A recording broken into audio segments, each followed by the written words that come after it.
Bom dia a todos. Good morning, everyone. Eu sou José Márcio Siqueira. My name is José Márcio Siqueira. I'm the Executive Director at ABIS. And today we are gathered in this webinar to discuss important issues for the medical device segment. This is the title of the webinar.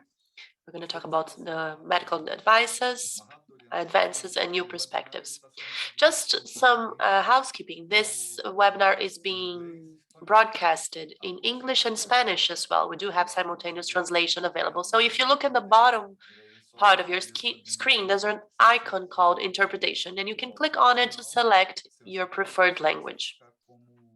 If you wish to hear the original audio without the translation, you don't need to do anything. So now I would like to invite Bruno Bodrin, he's the chair of our board, to kick off our event. It will happen today and tomorrow from 9 to 12 in São Paulo time. Thank you, José, and good morning, everyone. First, I would like to welcome everyone who is joining us for this ABIS webinar. We're going to talk about medical devices, regulatory issues, advances, and new perspectives.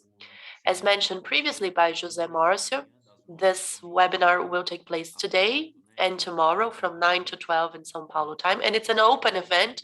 So if you know anyone who is not participating, who still is not participating, you can invite them because they will be welcome.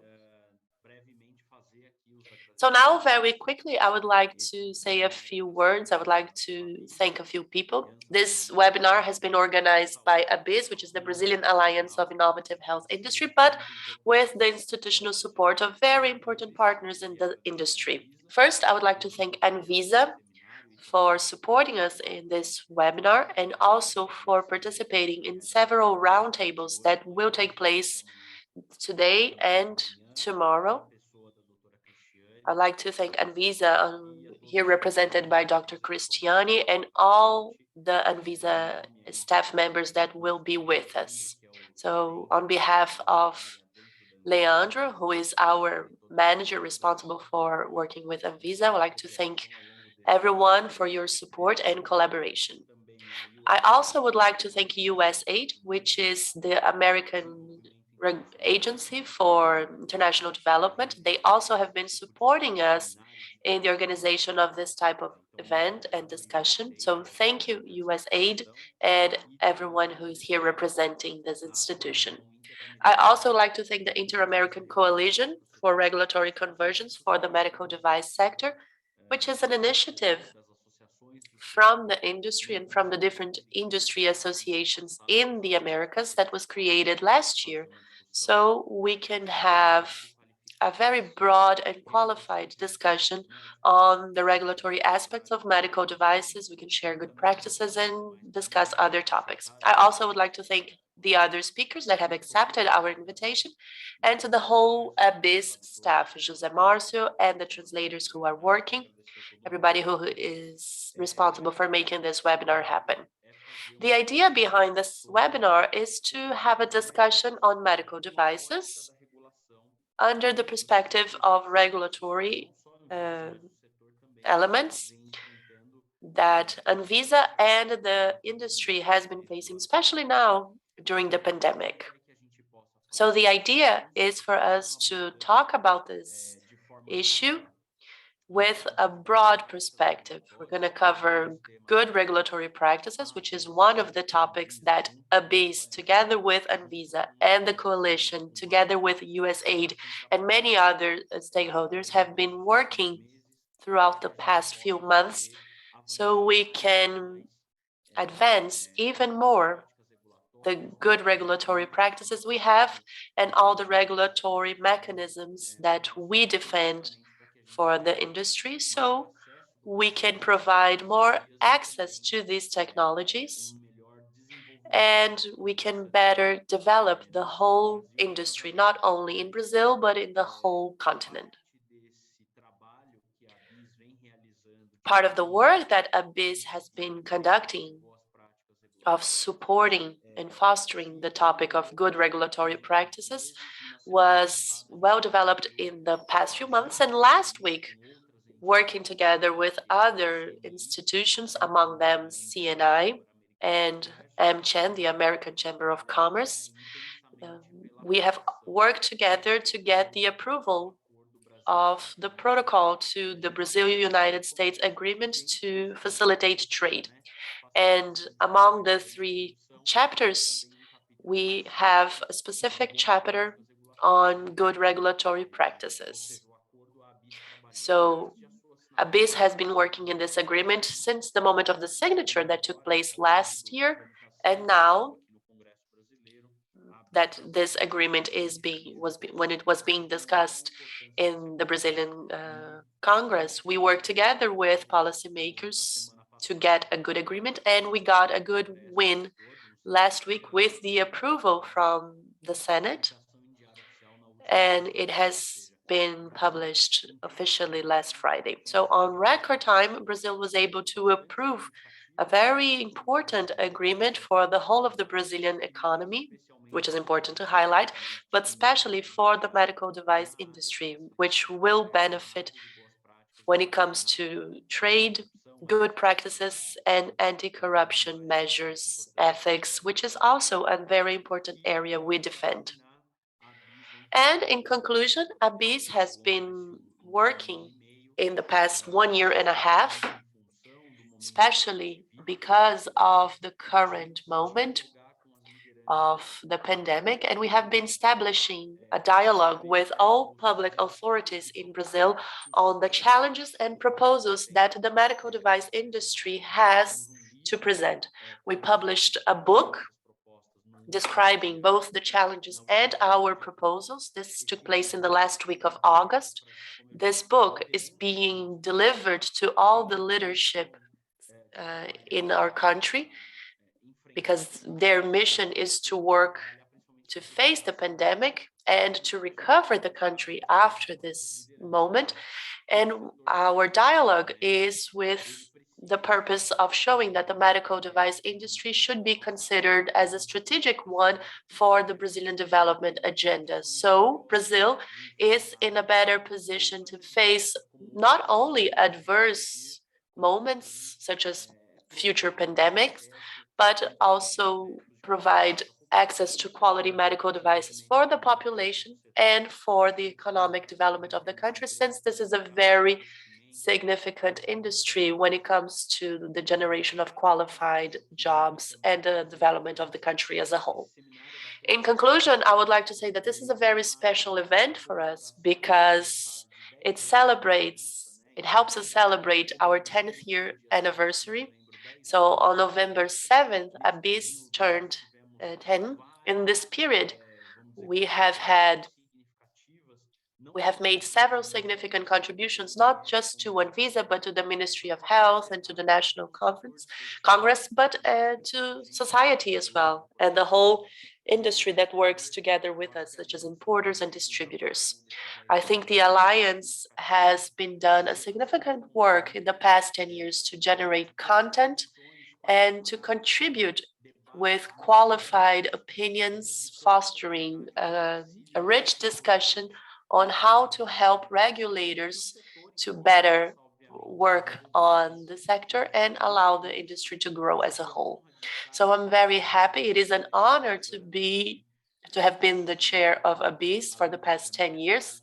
I think José Marcio, Carlos Gouveia, and other directors are with me here in this event, and they have contributed a lot for the past 10 years to get us where we have gotten. So I also would like to thank them for their support in the past 2 years. We have been leading the Alliance for the past 2 years, and I would like to say that we are working to expand our field of action, and I would like to reinforce the fact that we are available not just to Anvisa, but to everyone who is watching this webinar. You can count on us if you need a piece of data, if you need more information, or if you just want to get to know the industry better. If you have anything, any relevant topic you would like to discuss with us, please contact us because it is very important for us.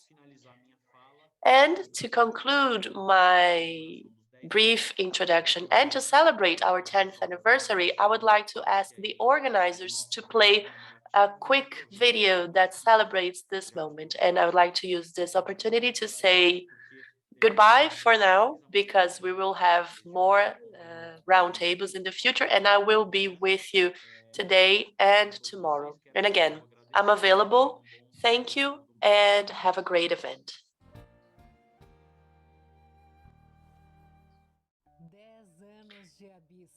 10 years of Abyss, a decade of accomplishments, the Brazilian Alliance of Innovative Health Industry gathers the most important institutions that represent medical devices in the country, a sector that follows you throughout your life.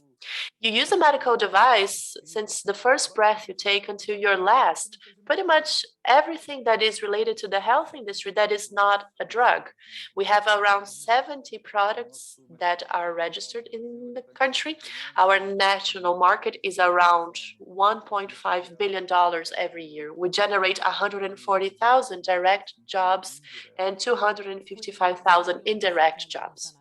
In 2011, the alliance was created to guide this industry. A Diva Med, CBDL. Together, they create Abyss, and they represent more than 550 companies in Brazil. The Abyss Alliance was a great accomplishment to bring this topic of diagnostic and medical devices to the discussion tables. Up until that moment, we didn't get much room for discussion. Any discussion that took place in the health sector, in the government, or in the conference always focused on the pharmaceutical industry and drugs before us. Abyss provides data and studies to help support the creation of public policies for the state and society. One of the main documents produced by the Alliance is called Health 4.0, which has had an impact in other countries as well. More recently, a new piece of document was presented, and it shows the challenges and the opportunities for the industry. Our proposals are heard by the regulatory agencies and by the Congress, and we work to include the medical device sector in the Brazilian strategic agenda as a vital industry for the human, social, and economic development of our country. Medical devices help limit the costs associated to healthcare. They allow early diagnosis and monitoring of patients, and new technologies give us advances for Brazil and the world. Abyss is more coherent in the terms of the recommendations coming from the private sector for an effective health policy. And we have worked to implement international norms for health, innovation, ethics, international trade within the system. We work together to eliminate any type of barrier that might exist to these medical technologies that both save and improve the patient's lives.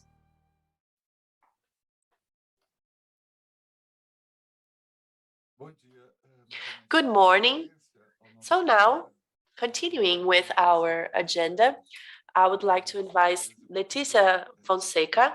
She's an executive secretary for the Inter-American Coalition of Regulatory Convergence, and she will talk about the work that they have been developing. Leticia, I will share your presentation. Thank you, José Marcio. Good morning, everyone. It's a pleasure to be here to share a little bit about the work that the Inter-American Coalition for Regulatory Convergence has been doing. So first of all, I would like to, on behalf of José Marcio, I would like to thank José Marcio for the invitation to present our job. So right now, I would like to start talking about what the IACRC is. So José Marcio, could you please just put my presentation on presentation mode?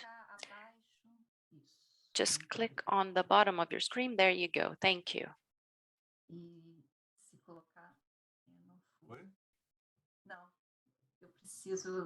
No, it's not working. Could you move back to the first slide, please? I could try to present my file from here.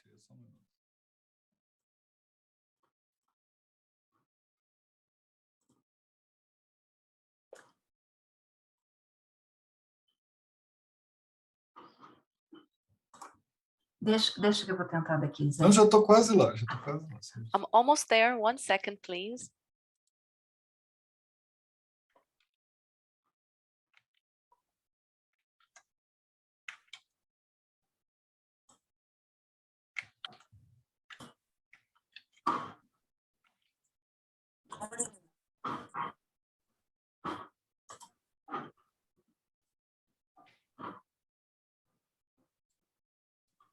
Foi?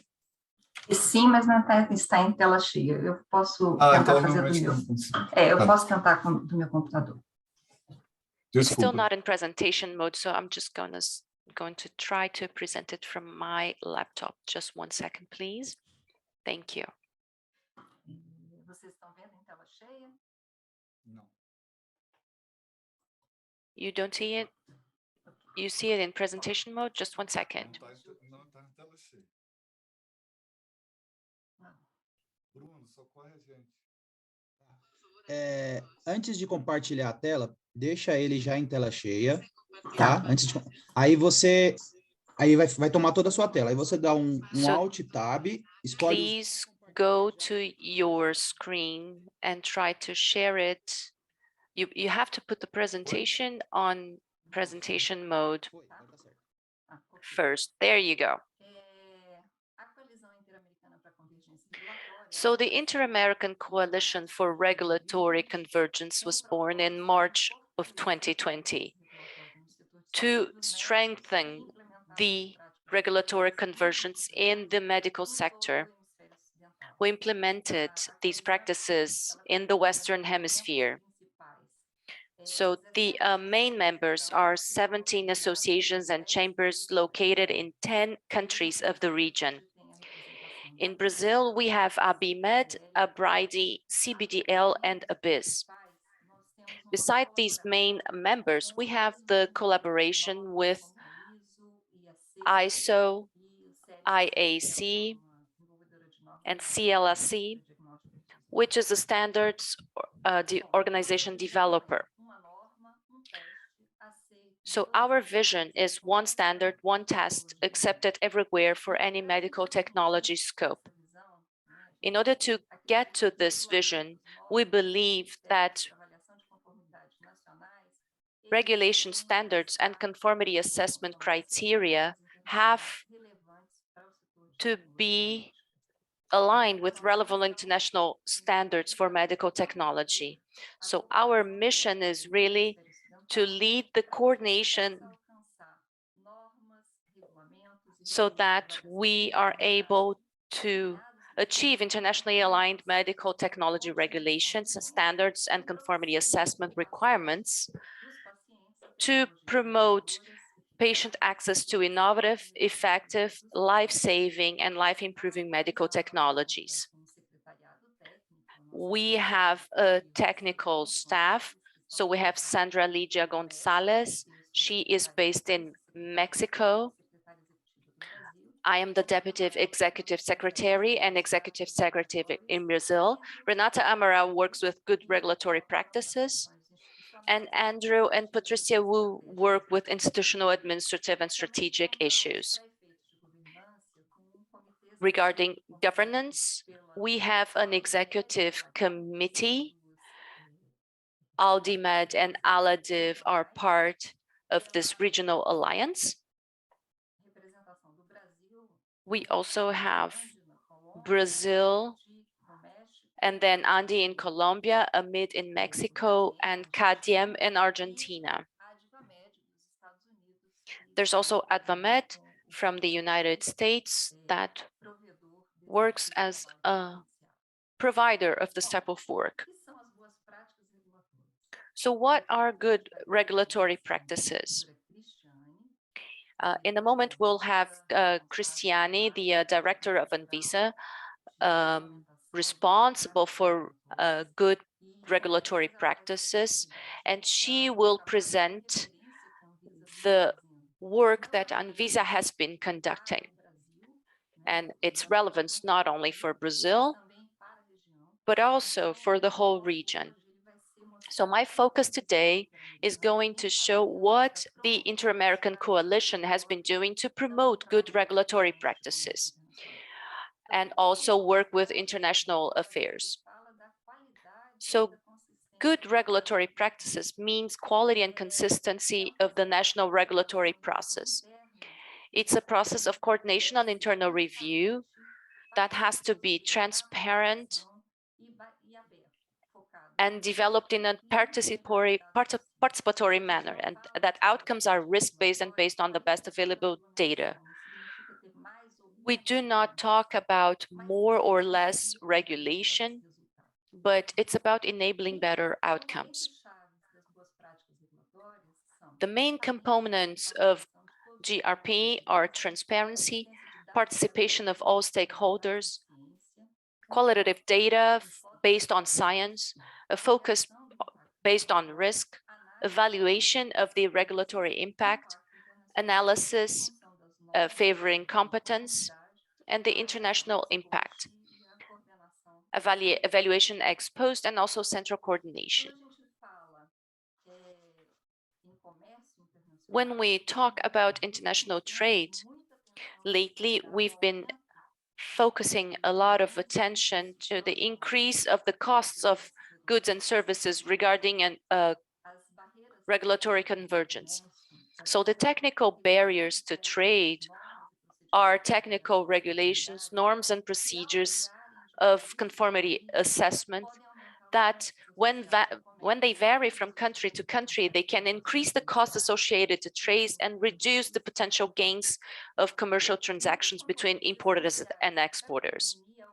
One of the important components to avoid that is to use international standards, and that has been our focus. So in order to work on international trade and barriers, the focus of the agreement on technical barriers to trade intends to boost the use of less trade restrictive measures, harmonize the use of relevant international standards, focuses on transparency, and focuses also on avoiding trade disputes related to standards or technical regulations. So how have we been working on that in the region? Mainly with information, training, a positioning of the industry, and translation of international references. The coalition intends to promote whatever already exists. We do not work proposing new documents because these standards already exist.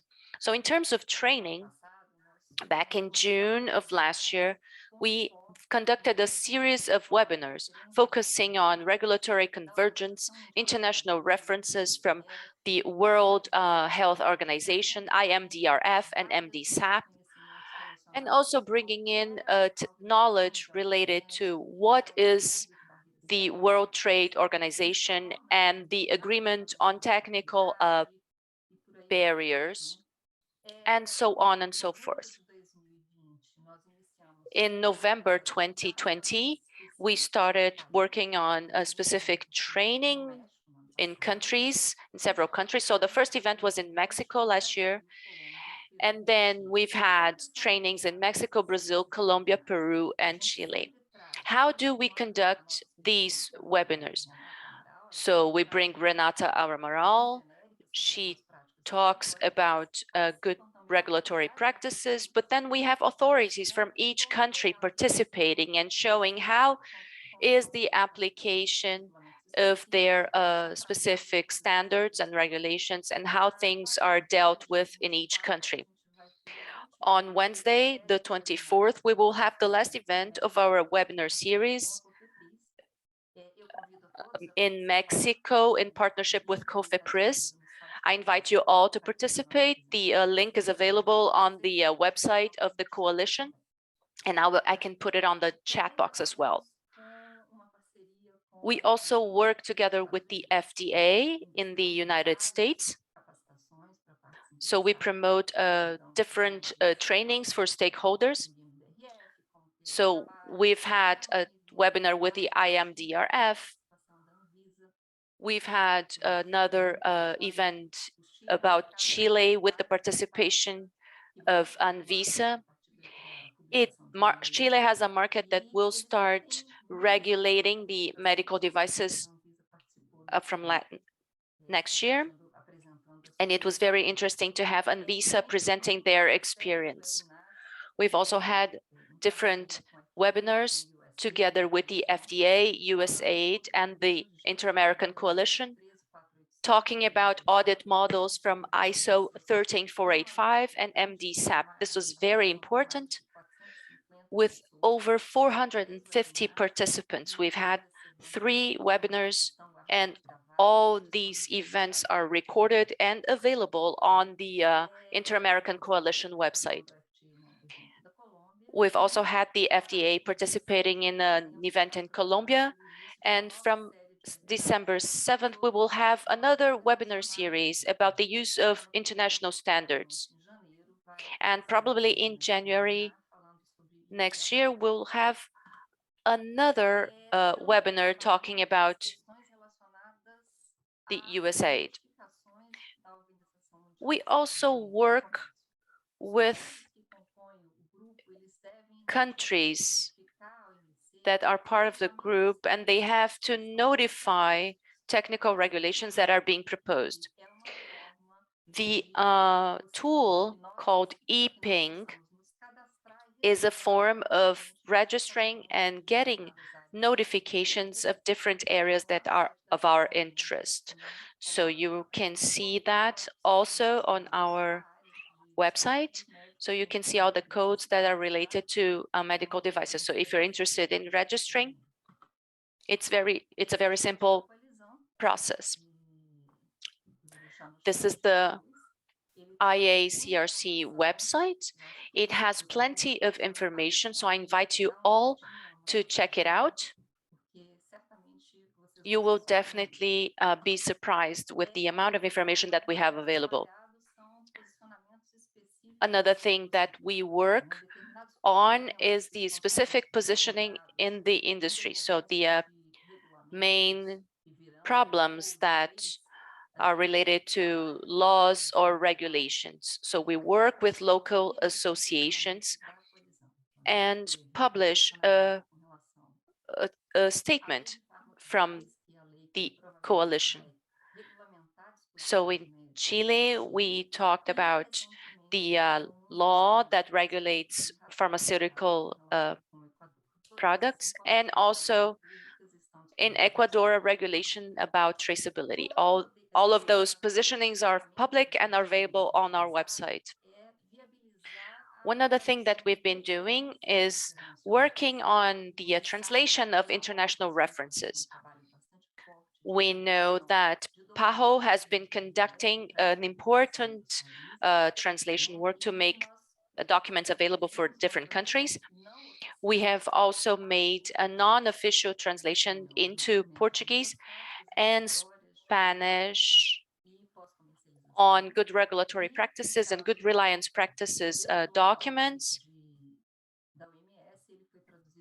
And the global regulatory framework from the WHO was translated into Spanish. All of those documents are available on our website as well. When we talk about regulatory convergence, we also have to talk about the Standards Alliance Project Phase 2. So what does that mean? It's a public-private collaboration with the USAID, with the American National Standards Institute, and also has ADVAMED representing the private sector to lead a work about standards and good regulatory practices from 2017 to 2019. So in the first phase, we've had Colombia, Costa Rica, Mexico, and Peru participating. As a result of this project, we developed a guidance available in Portuguese with analysis of deficiencies of regulatory convergence in these countries, and also the development of abilities. In the phase 2 that we have started this year, We have the same organizations participating, USAID and American National Standards Institute, with a support from 5.5 million provided by the American government for any activity connected with government activities, and funding of $5 million dollars promoted by the private sector for activities that are not connected to government activities. So the countries of focus of Brazil, Colombia, Mexico, Peru, Indonesia, Thailand, Vietnam, Ghana, Kenya, and South Africa. Brazil is part of this project as a partner. So we have the partnership with the FDA to bring in good experiences and show a little bit more what is working and how we have been working in terms of regulation with international reference documents. So the phase 2 has as target Brazil, Colombia, Mexico, and Peru, and it works on 2 levels: the implementation of good regulatory practices, and the second, the regulatory convergence specific for the medical devices sector. So we've invited regulatory authorities, ministries of health, disease control centers, bodies of regulatory coordination, ministries of trade and foreign affairs, customs and border protections bodies. And we also have a collaboration with the Global Medical Technology Alliance and other programs like PUQM, which is aimed at medication. In the diagnostic area, we have partnership with the Global Diagnostic Alliance and the London School of Hygiene and Tropical Medicine, and in Latin America with national industry and standards bodies. There are other pieces of information available on our websites. In Brazil, we have been working in partnership with the CBDL, Aladiv, the MDRC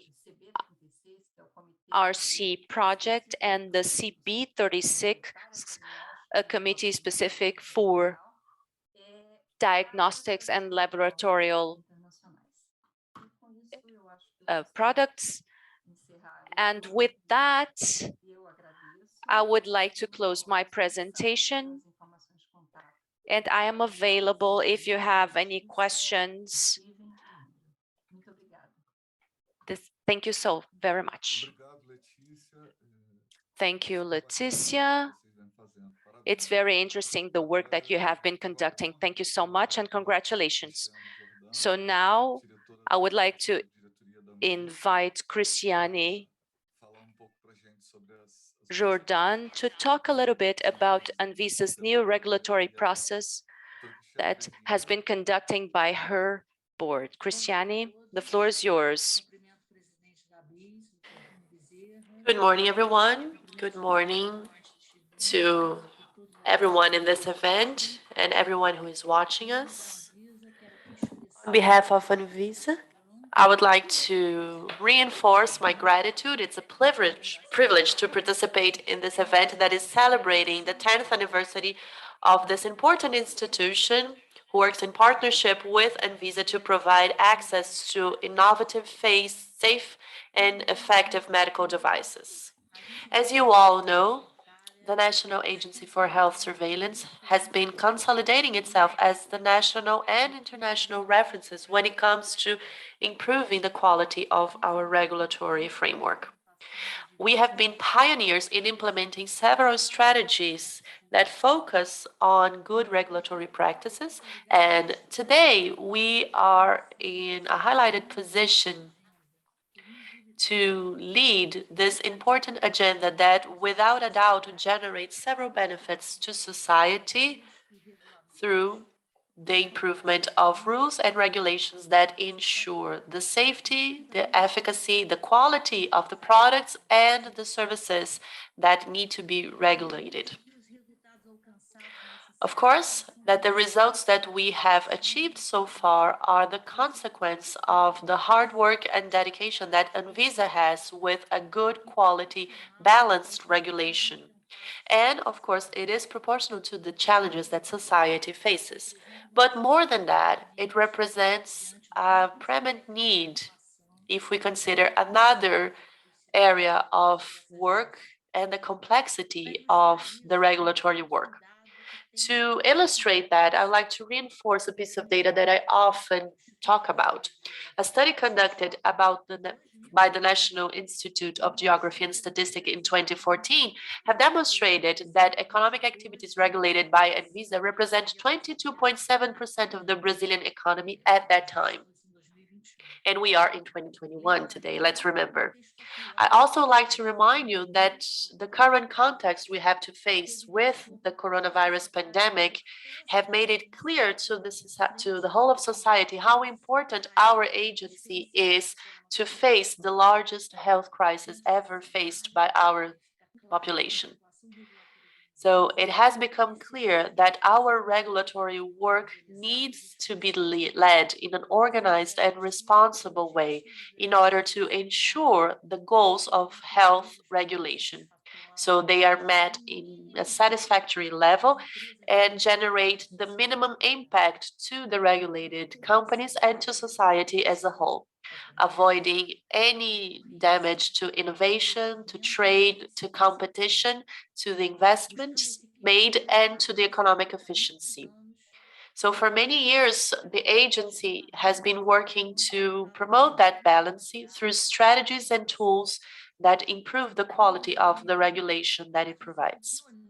In 2018, we have been pioneers in institutionalizing our program to improve the regulatory process. Ever since, we have matured our regulatory good practices, and today Anvisa has a robust and functional structure that ensures that the norms are created to meet all the legal frameworks and international recommendations, placing our agency among the most important regulatory authorities in the world. Currently, our guidelines to improve the regulatory work by Anvisa are established by the 162 article and by another document that was published in March 2021. These two norms had the honor of working on them.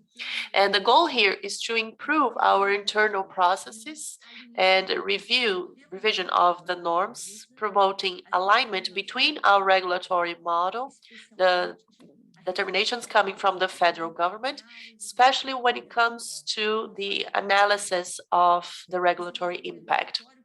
This regulatory model became active in April this year, and it is structured on four main pillars. The first one has to do with regulatory planning, which includes the definition of our regulatory agenda.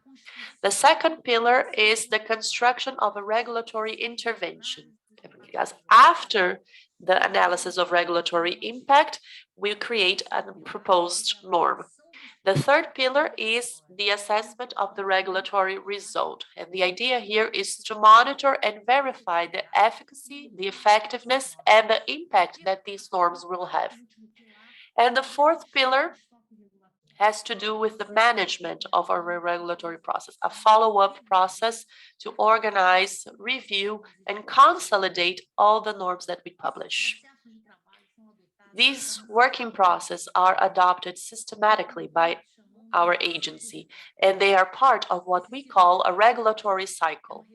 This regulatory cycle is a representation of what actually happens once the regulatory process takes place continuously and demands planning, execution, monitoring, and continuous improvement actions to ensure that our agency is offering the highest regulatory standards to society. In the year of a regulatory cycle, I would like to highlight the working process that deserve our special attention. First, the Anvisa regulatory agenda, which is a document to plan our work and ensures the predictability of the regulatory work done by the agency. And predictability here is a key word for us. Currently, our agenda has 146 regulatory processes, all priorities that have a scope, results, and well-defined schedules for their execution. Another element that is worth highlighting is the process to analyze regulatory impacts, which is key for our regulatory work in Brazil. In Anvisa, we have been adopted this document, the analysis of regulatory impact, in a systematic way. And currently, we have created a structure that allows for the conduction of regulatory impact studies that are robust, with quality, and at a fast pace. So we are able to make decisions based on scientific evidence and criteria that are very significant for the work of our agents. I also would like to highlight the assessment and the monitoring of the regulatory results. Recent processes that are currently being implemented by the agency, but that have a huge relevance to ensure the quality of the health regulation work we do. These processes establish a follow-up on the use of the regulations after they are published. And with that, we can verify all the effects that are coming from that norm, and we can assess if those initial goals are being reached, and if there is any room for improvement. And finally, I also would like to mention that the management process of the regulatory inventory, it's a dynamic and systematic process to follow up and review all the norms to promote qualified access to the regulatory framework and assess if it is appropriate with the goal of improving our regulatory work. I would like to highlight a work that Anvisa has been conducting to review and consolidate regulations. And since the beginning, we have already assessed more than 1,300 norms, with more than 800 being reviewed. I consider it is important to highlight that this regulatory cycle is guided by some principles, and I would like to highlight among them transparency and social participation. All information associated to the regulatory process are available in an organized way in our web portal. With that, any stakeholder can have immediate access to all the documents associated to this process.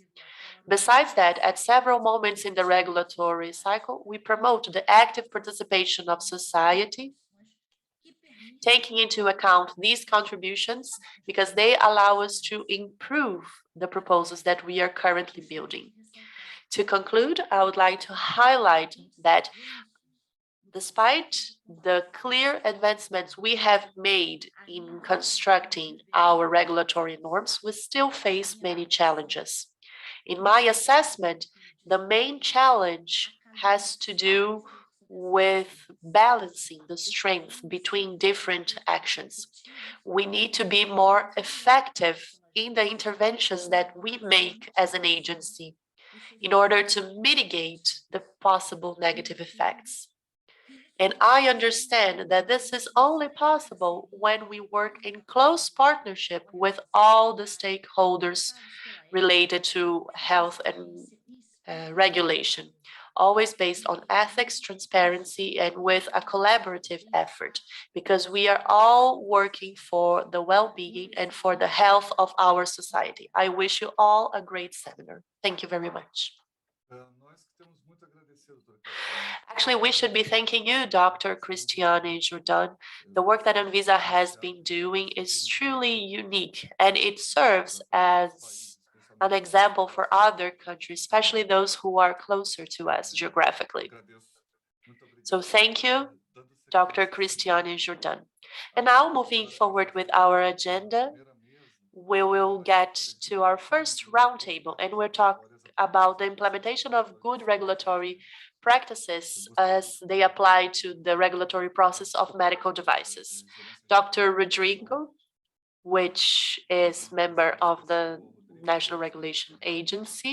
So I'd like to thank Rodrigo and thank you for the partnership we have established with GERC in the past years, especially with Gabrielle. She helped us a lot. So Rodrigo, good morning, everyone. Good morning, and thank you for the invitation. So I'll share my presentation with you. I have a quick presentation for you. Can you see my presentation?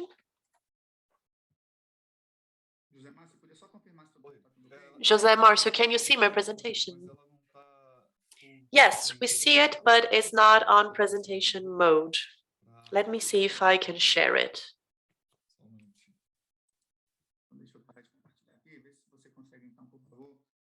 So if you could please try it. So while you share it, first I'd like to use this opportunity to thank Abyss for the invitation to participate on this table, on this roundtable, so I could share a little bit about the work that we do here at Anvisa. Currently, I work at the GGREG, which focuses on the regulation and good practices. I used to be part of Gabriele's team before, but now I'm leading this area and continue with the work that had been done before. And my talk is connected to what Dr. Cristiani said. She gave a broad perspective on all the different elements of the regulatory work we do here in Anvisa, but I will add to what she said and present some relevant data for the industry of medical devices. If we go to the next slide, please.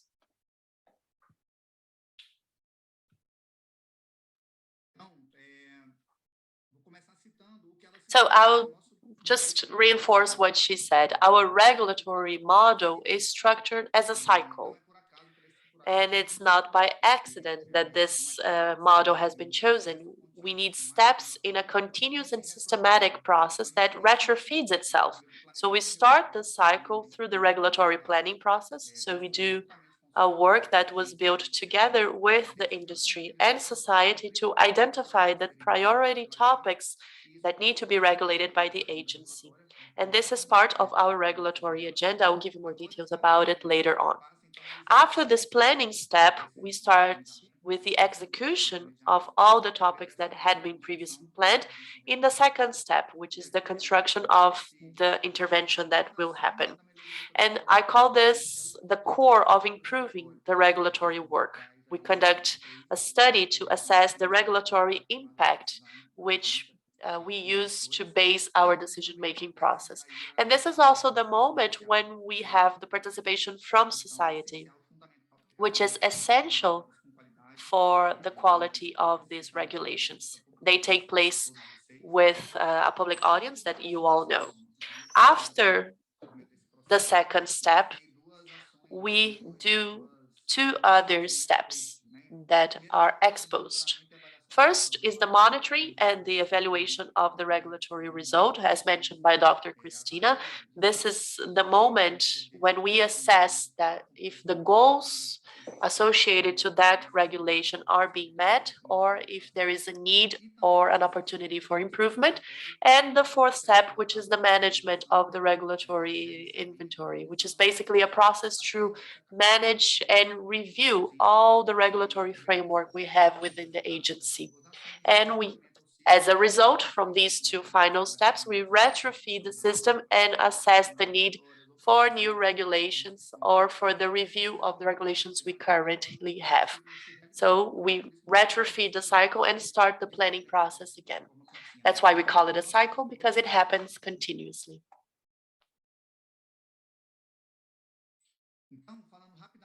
So now, talking about our regulatory agenda, as Dr. Cristiani mentioned before, this is a tool we have to plan the regulatory work we do to promote transparency, predictability, and efficiency to the regulatory work we do. Currently, we have the cycle for 2021, 2023. So this cycle, actually, this was published this year, and it will last until 2023. We have a list with 146 regulatory projects, and this regulatory agenda suffered a change in comparison to the previous works. We structured them in regulatory projects. We used to work with topics, and right now we are working with projects. The regulatory agents now is part of a project. So there is a well-defined schedule, a scope, expected results, because we understand that that ensures more predictability to our regulatory work.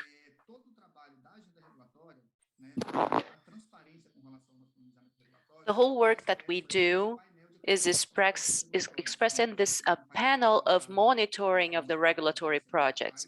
This has been launched about a couple of weeks ago and has all information of the regulatory projects that are going on at Anvisa. So with this QR code, you're able to access the panel. I recommend you access that, navigate, and get to know how it works, because it encompasses general data of the regulatory projects and about information, specific information about each project. So you're able to get to know and get a deep knowledge about the regulatory process. When we talk specifically about the healthcare sector, we have 21 regulatory projects and other 4 projects that are going on in Anvisa, but are not in the regulatory agenda. So in total, we have 25 regulatory projects in the agency. And within the graph, you can see the status of each project. So we have 6 projects that have not started yet. We have 15 projects that are ongoing. So they are either opening, starting, or going on an evaluation. And then we have 4 projects that have been concluded. So out of 21 in the agenda, 4 already have been concluded.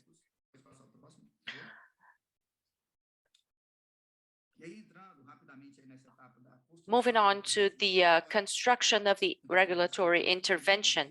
Dr. Cristiani also mentioned the relevance of the regulatory impact analysis, and that happens during this phase after concluding the planning.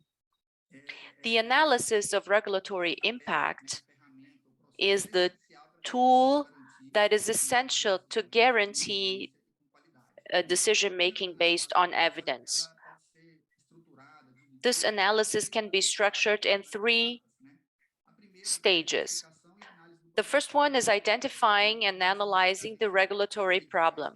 So this is the moment that agency analyzes the problem. What is the challenge to be faced, so that we understand the decision that has been done. So we have to understand exactly what problem are we dealing with. After identifying the problem, we have to analyze the possible regulatory alternatives, because each alternative may have risks or benefits, and we have to choose the most suitable for that specific problem, taking into account the negative impacts that it might have. After that, we compare the alternatives. We place all elements on the table so that we are able to have a decision-making process based on evidence, finding the most suitable solution for the situation posed. The whole process is permeated by 2 principles. The first one is the consultation of the stakeholders. So social participation is part of the process of the analysis of regulatory impact. So there are several stages of popular participation to strengthen the role of the agency. We also have the evidence collection. Scientific information is essential to analyze the regulatory impact.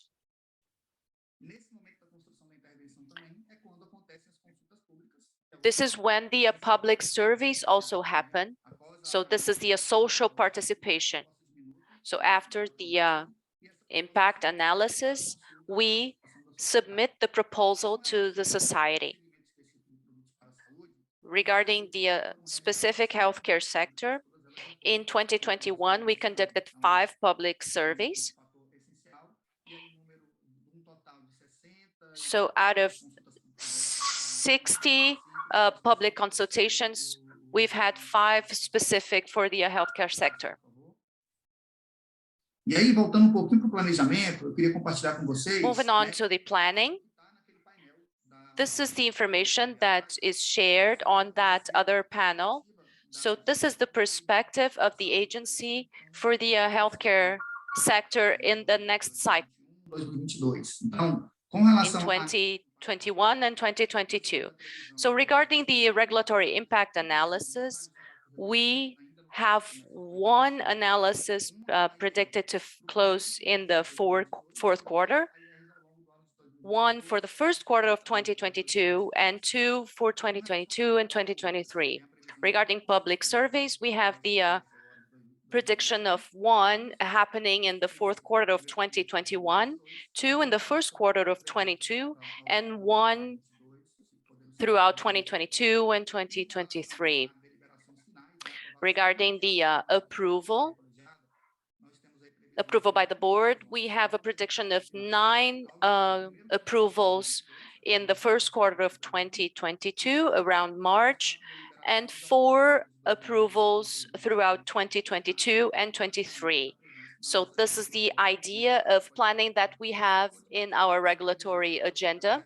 Of course, it may be affected by other factors, but this is the planning that we have, the perspective that we have of important actions to be conducted from the end of this year and throughout 2022 and 2023.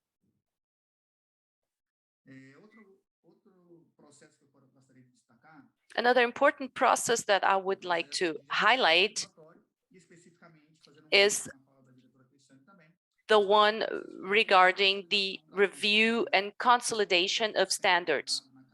This is a process that has been going on since the end of 2019 to establish a review and consolidation of all standards.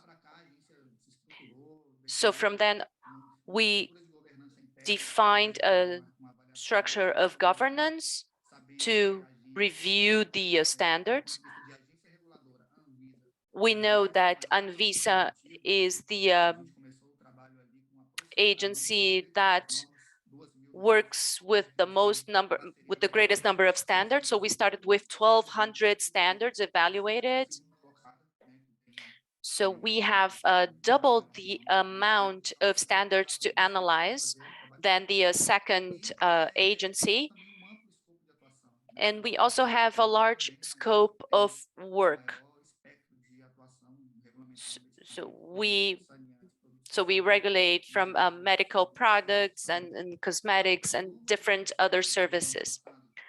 So throughout this process since last year, just 1 second, can you hear me? I cannot see my slide. Yes, now, here we go. So since last year, we've evaluated over 1,200 standards. So this is a very significant amount. Like Dr. Cristiani, over 800 standards were revoked. So some norms were obsolete. And over 110 standards were consolidated. So it's a very important universe. And we also have 700 standards to be sent throughout the conclusion of this project, which goes until August next year. Specifically regarding healthcare products, throughout 2020 and 2021, we have evaluated 63 standards in this sector. 13 standards were revoked, 34 were consolidated in 19 regulations,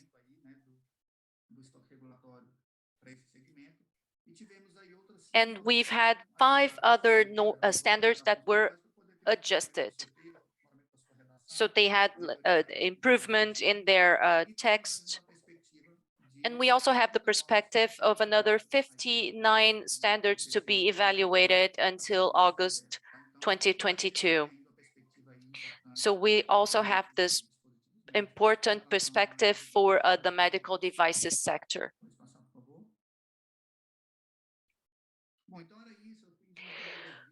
Well, so that would be an overview of our project, just to complement what Dr. Cristiani said, reinforcing the importance of the regulatory cycle, of the regulatory process of Anvisa, but also providing some important data from the sector, bringing you perspectives of what's going on in the future, in the next cycle in 2022.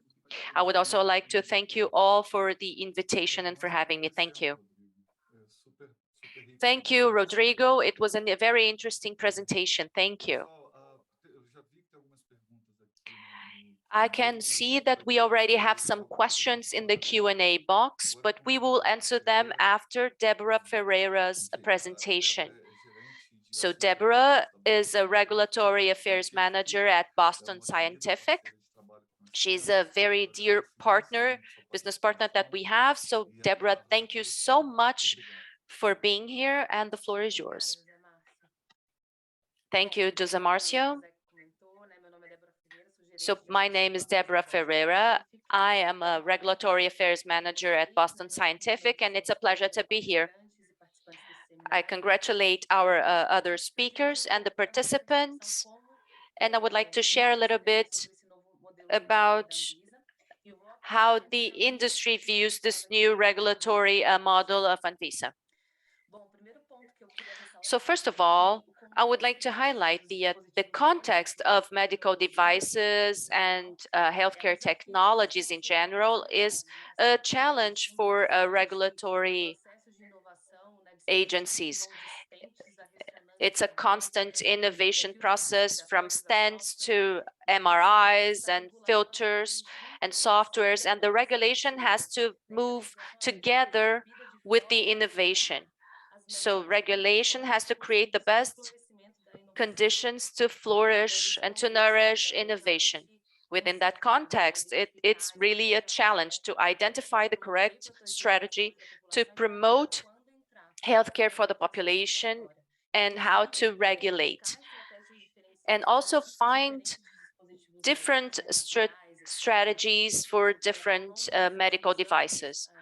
Throughout the last few years, Anvisa has been improving a lot the way to use the regulatory tools, disseminating the culture, standardizing the stages. And so it's important, and it's clearly to see the journey of the agency, establishing a methodology, training, the premise, the simplification of standardization, the evidence-based norms, standards, and also amplifying and valuing the social participation. We know that social participation is one of the pillars of the regulatory policies in all stages of the regulatory evaluation. That is important for an efficient regulation in a transparent environment. So the non-social participation may result in a regulatory action that may not be efficient. The regulatory agenda has been essential for the industry. Anvisa has been promoting contributions to the society with directed surveys and has been using these tools to establish proposals for the agenda. and also post surveys regarding the proposals in their agenda. So with that access to the strategic plan of Anvisa and the regulatory agenda, the industry can anticipate, prepare itself, study possibilities of international convergence, have predictability, like Dr. Christiani commented, to what's going to be on the agenda and what may potentially change. With all of that, we see more engagement of the stakeholders. One of the strategic goals of Anvisa is to promote a regulatory environment for social and economic development, and the industry wants to be a partnership in that process. There's increasingly room to contribute, propose, and have dialogue. How can we achieve those goals in a simplified way with less costs and reduce the administrative load? When we analyze a public survey, and this year we've had over 5, considering the transverse themes that happen in our sector, I find very important information in the report regarding the context that help to direct our contribution, understanding what is the intention of the regulator. When the sector is involved before the public survey, there's a work that is conducted together. So it's important to have social participation and create working groups. Another interesting point that was commented as the new regulatory model, and I understand that we're going to see the result of that, is the definition of strategies of monitoring as indicators to evaluate the performance of that regulatory result. You have to monitor after the creation if the regulatory tools are still relevant for their initial proposal. So from that dialogue that the regulatory environment needs, generates transparency, improved solutions, and more protection and access to healthcare. This has been a challenge, requires continuous improvement, and we can see that Anvisa is very committed to its role. Thank you very much. Eu que agradeço, Débora. Agora eu gostaria de chamar o Rodrigo também. Thank you, Deborah. Now I would like to call Rodrigo as well, so we can start answering questions. So first, I would like to remind you that in the lower part of your screen, there's an icon called Interpretation, and we have translation available to Portuguese and Spanish. We have got many questions about the presentations and the slides, and we will be sharing them. Just please send us your email address through the Q&A functionality so we can send them directly to you. Regarding Rodrigo's presentation, I need to ask for their permission before. So as soon as they authorize it, I will share them with you. Rodrigo, I have a question for you.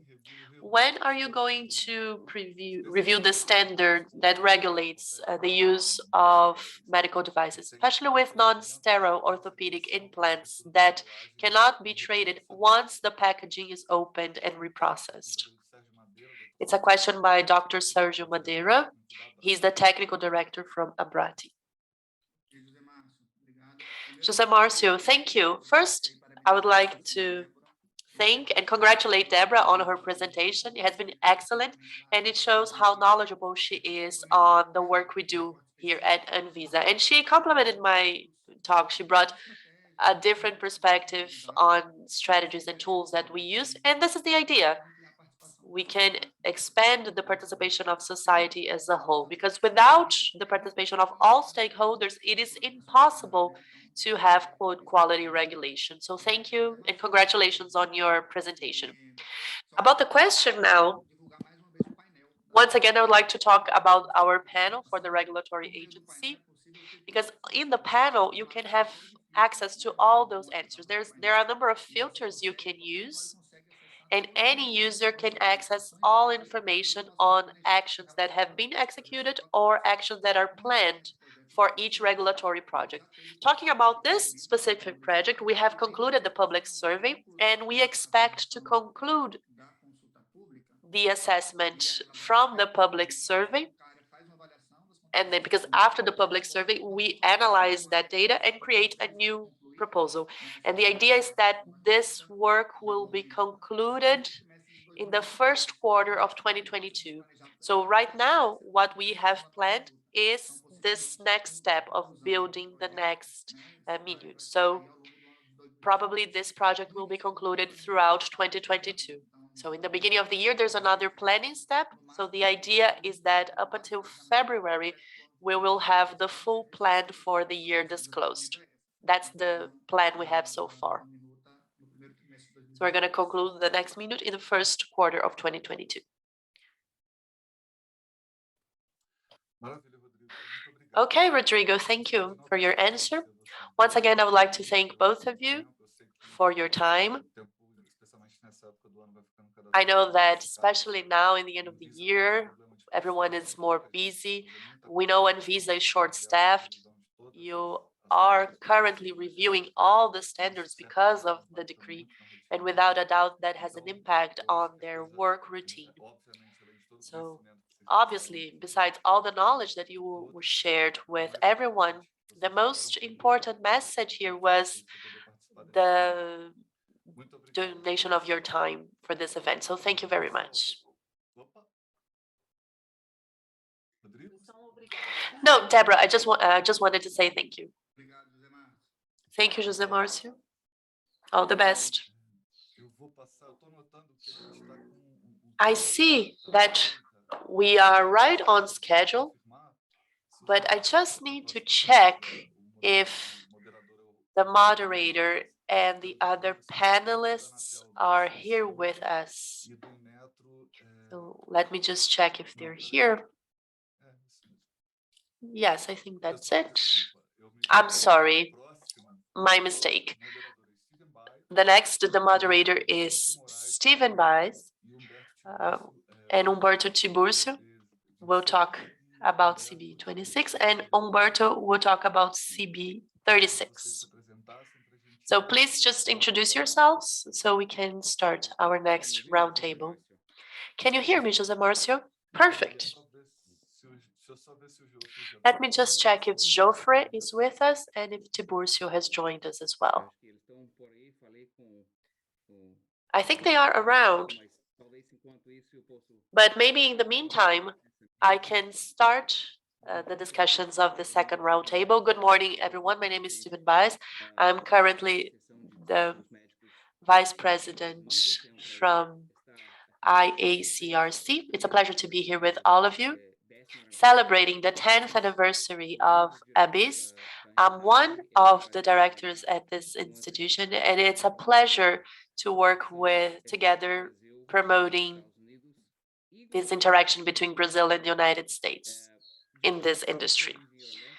I'm an electric engineer, and somehow I have been working with international standards for the whole of my career.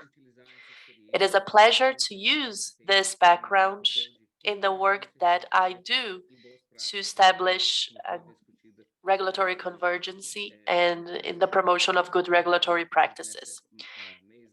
It is a pleasure to welcome in this roundtable Joffre Myers.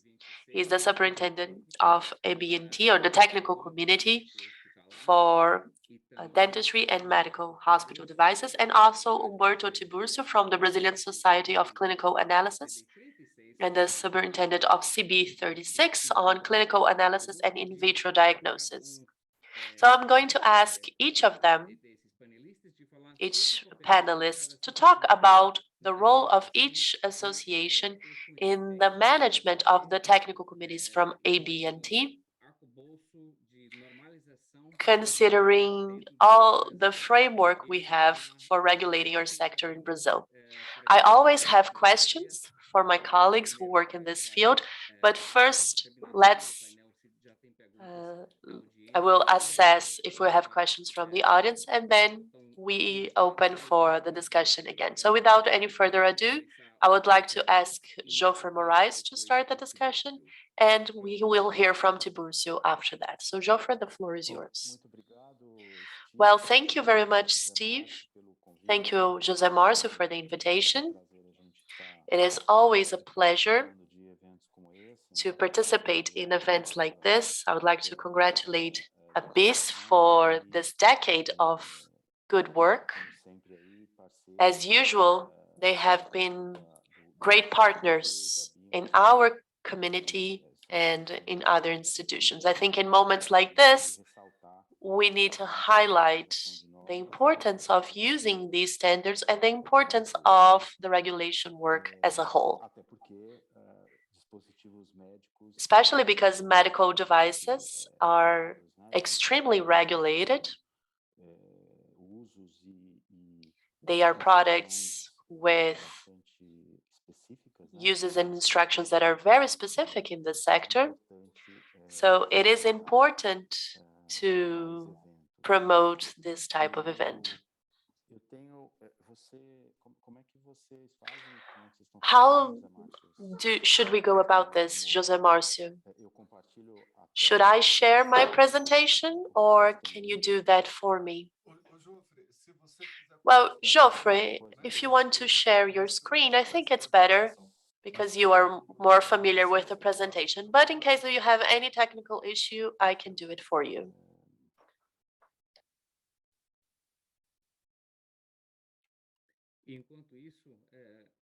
In the meantime, I can say very quickly as a moderator that I'm sorry, Stephen, Geoffrey, I have the presentation ready for you. Can you all see it? Perfect. We can continue.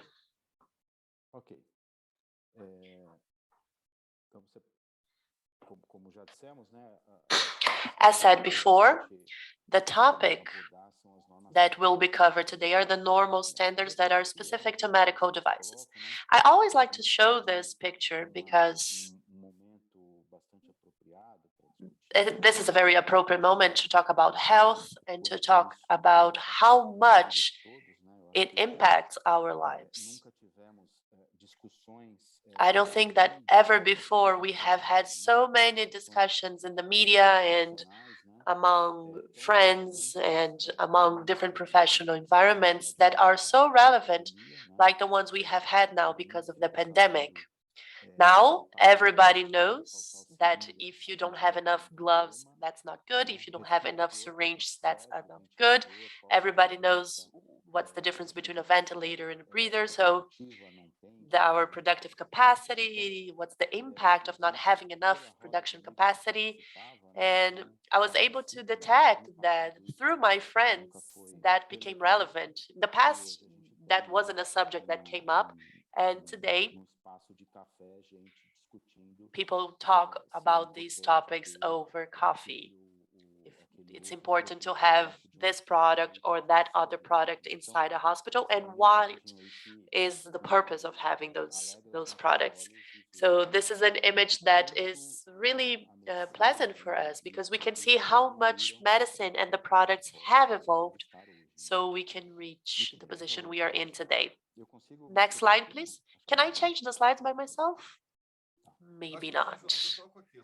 I don't think so, but I'll do it for you, don't worry. So this is one example of what we have in terms of technical standards focused on the products I just showed you on the previous slide. So this is part of it.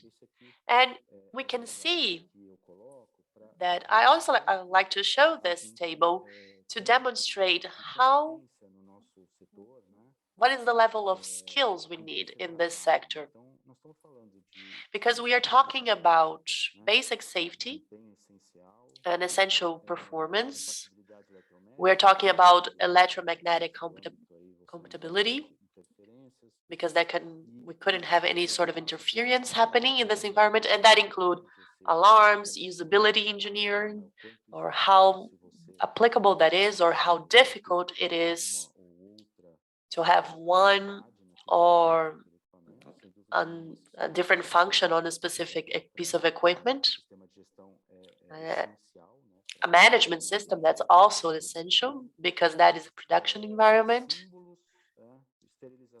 Symbols, sterile products. So this shows the number of standards that need to be complied to so your product can be present within a surgery room like I showed you in the picture.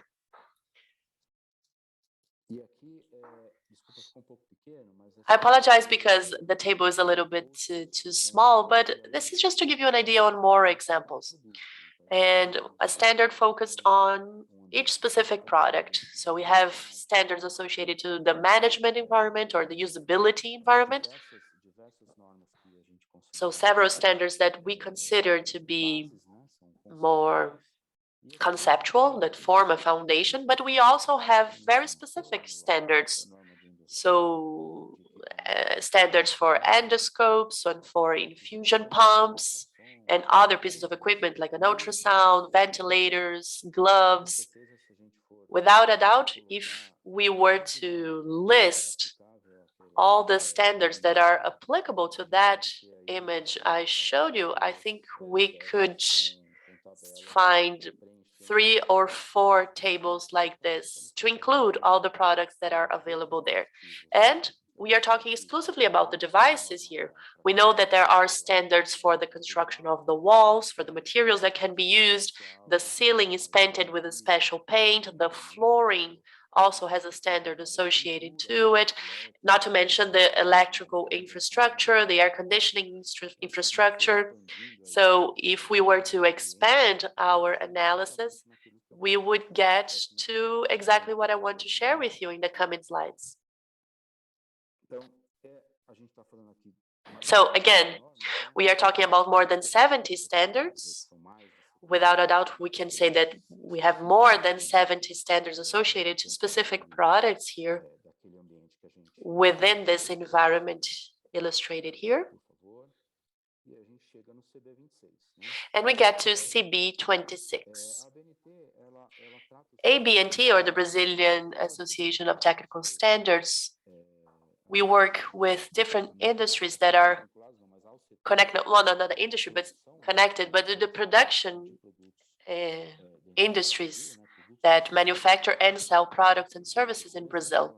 As an example for you, we have today more than 200 Brazilian committees working in a direct way with several products. We have products associated to electricity, fabrics, cement, and others. And if we'll go down to the number 26, we have a committee that focuses on medical devices. This is the continuation of that list.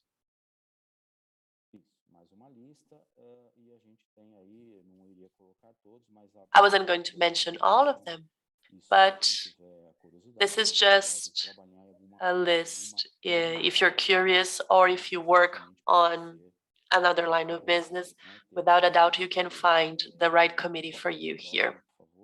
Next slide, please.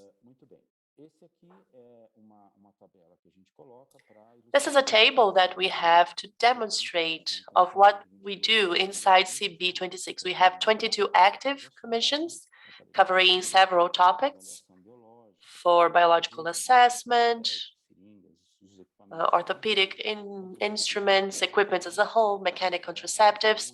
So basically this is the list, and the ones that are highlighted in blue are the commissions that are active today within the CB26.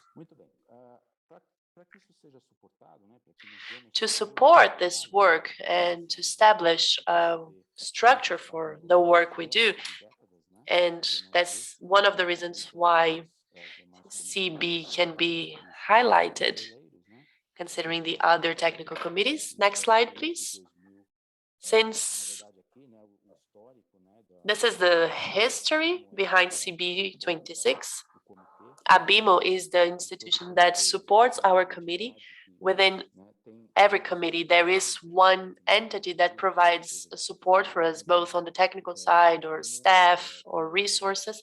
So ABIMO is the association that represents the industry of medical devices today, and ABIMO has been supporting us for over 20 years. Our committee called CB26. Next slide, please. So, Jose Marcio, I'm sorry, I think I've been talking too fast. Is that correct? Mas eles não reclamaram. We have a simultaneous translation. Yes, we do, but nobody complained yet. Okay, so I'm going to pay attention.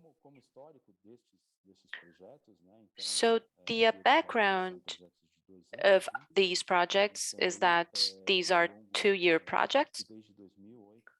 So since 2008, we've had projects supported by the Ministry of Health, by ABDI, the National Health Fund, PAHO, and also the Federal University of Itajubá. And then we do the management, and we also have the support of the technical support of the committee is conducted by ABIMO.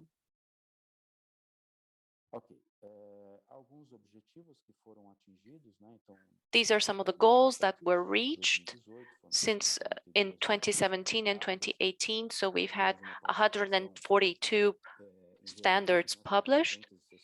We've had 360 meetings conducted, and part of the project is to support international speakers. So we've had a little bit over 62 participations, almost 70 participations in international meetings. So the project had, since the beginning, as a pillar, not only to bring the standard to Brazil and accept it, but also to discuss the standard whenever those discussions were happening in the international realm. So since 2008, we've had specialists in Brazil participating effectively in international meetings and technical committees in ISO and IAC. And Brazil is also a voter regarding the different documents published by these international institutions. So this has been a tremendous gain for the standard environment in Brazil. We have also 4 participants in specific committees regarding medical devices.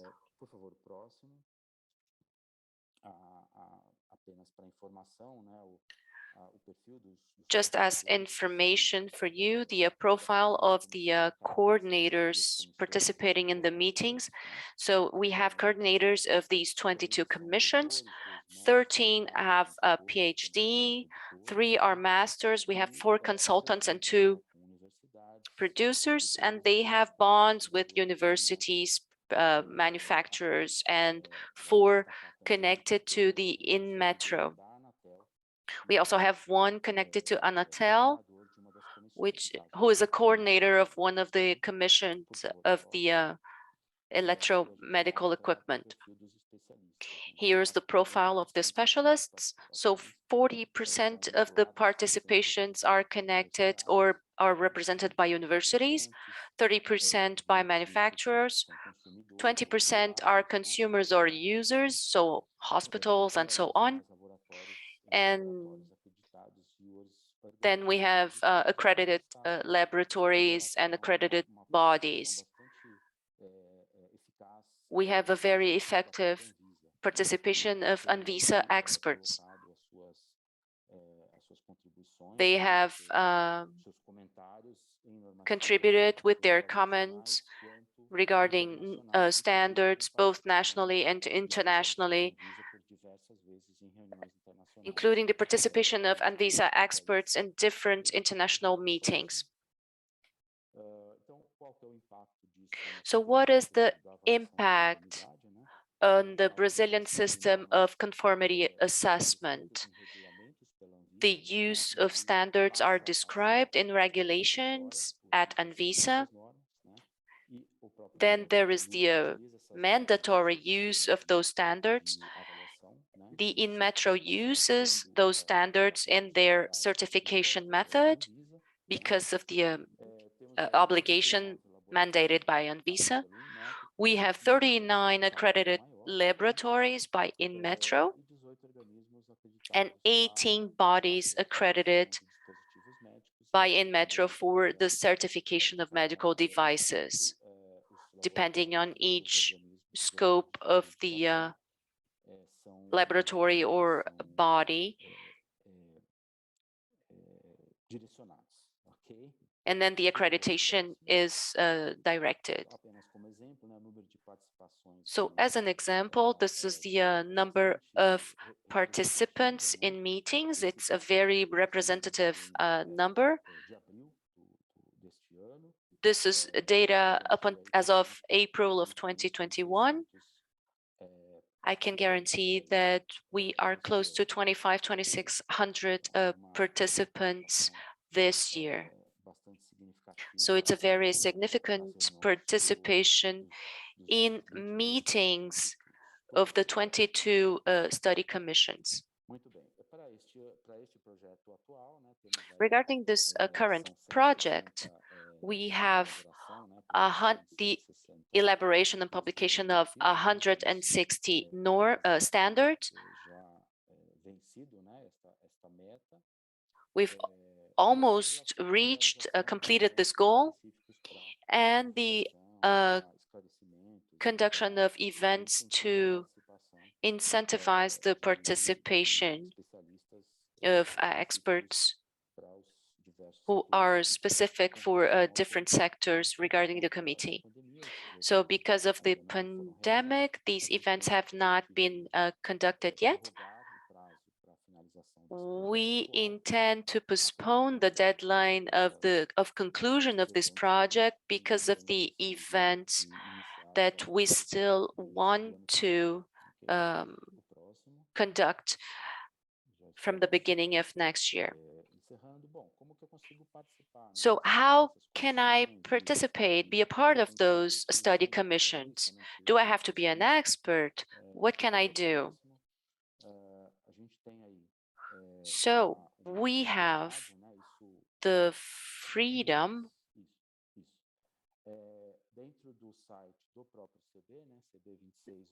so on the CB26 website, we have several pieces of information available. Information is updated weekly, so on the right hand of the image, you can see the calendar of meetings. This is updated. So you can see that the meeting on November 23rd has been canceled, and it was regarding, it was a commission on wheelchairs. And on the 24th, it was a meeting about syringes. So then we have meetings on biological assessment and medical devices. So on the website, you're able to check the agenda of each meeting. So whoever wants and intends to participate in the meeting, you can request participation and register for participation by sending us an email. And then you're able to receive the agendas for the meetings and have increased contact with the committees. You can say, oh, I don't know anything about standards. That's okay. You can start participating in the meetings, start to learn, and start to understand how everything works.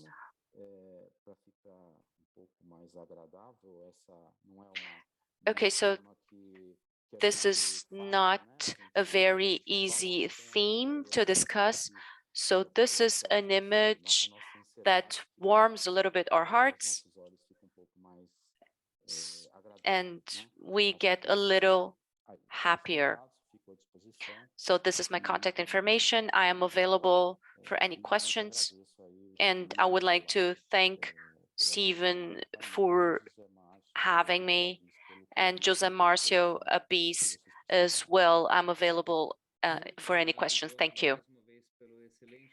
Thank you, Geoffrey. It was an excellent presentation, a very interesting content to facilitate participations of entities in Brazil, considering your leadership job with CB26. I would like to invite Umberto Tiburcio to talk about his work, the work of CB36, and then we'll move on to the Q&A session. Thank you, Jose Marcio, Stephen, and colleagues. It's a pleasure to be here. I would like to congratulate you on the 10th anniversary of Abyss and the whole work that has been conducted to celebrate this anniversary. So, Jose Marcio, could you please share my presentation on the screen? I have prepared the presentation for 15 minutes.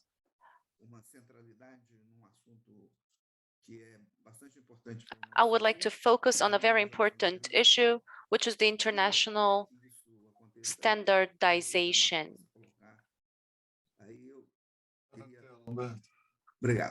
There you go. Thank you.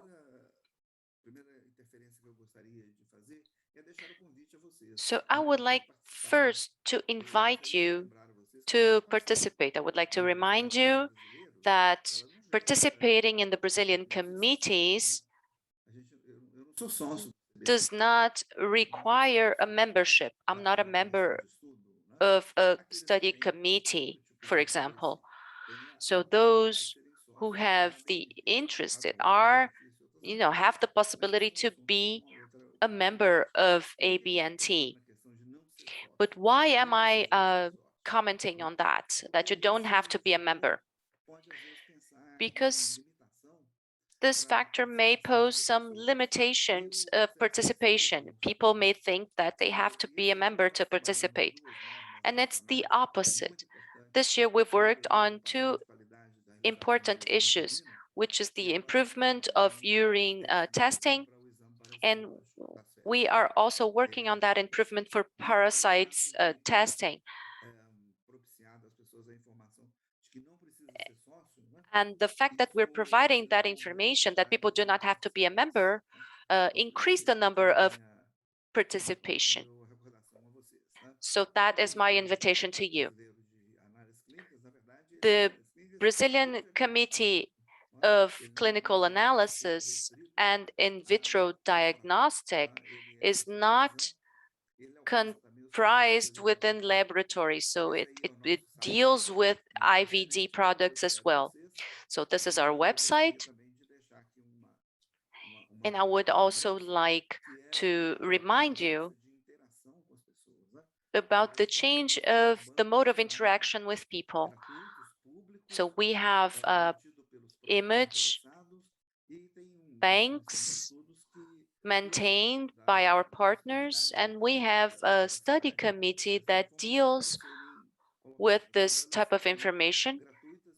And that information is free and available for whoever wants to access image data regarding the urine testing and also the parasite testing as well.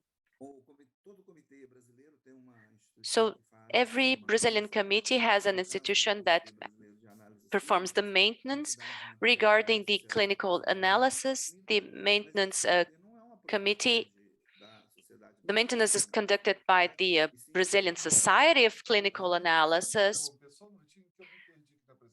Humberto, I'm sorry, I just got lost in your presentation. Am I in the correct slide? Pode voltar, por favor. Mais um. Isso. O da frente. O da frente. Não, você está voltando. É da frente. You're going back. Isso. Não, o anterior. The previous one. That's the one. Thank you. São dois para trás. Actually, you have to go 2 slides back. Mais um. Isso. Isso. That's the one. A Secretaria Técnica é mantida pela Sociedade Brasileira de Análise. So the technical secretary is supported by the Brazilian Society of Clinical Analysis. If you need to get in contact with me, you can use this contact information if you wish to talk to me or to anyone at CB36. Desculpa. I apologize. There you go. Se vocês quiserem saber sobre So if you wish to learn more about one or all the national communities from ABNT, this is the fastest way to do so. You just go to our website, abnt.org.br, and on the second option, you select the tab called Technical Committees. And then you can access what you're looking for. This is for CB36, which focuses on clinical analysis and in vitro diagnosis. These are the standards we are working on this year. So for fecal tests, requirements and recommendations for urine tests, which is currently being adapted for the public survey, and criteria for the acquisition, reception, transportation, and storage of products. So moving forward, this is the scope of what we do at CB36, how far we can reach, and what are the competencies we have. So basically, we create standards for clinical analysis and in vitro diagnosis, which includes guidance for laboratories, in vitro diagnostic systems related to the management and quality assurance, procedures, and analytical performance. And we also work on terminology, requirements, and methods for essays and other general aspects. This is just to give you an idea of how far we can go and when we should stop. So related to the international standards, what CB36 has been working to do is, so they are a way to align objectives, needs, and expectations from the industry according to the global economy. Of course, there is a need for Brazilian standards, but we shouldn't create Brazilian standards that are not connected to the global reality. It's important to remember that health is a universal asset in the way these standards need to be used. So it is very dangerous to do that. So at CB36, we are truly concerned in adopting the standards according to these purposes, to align the goals, the needs, and to adjust expectations, always with a consideration of the global scenario.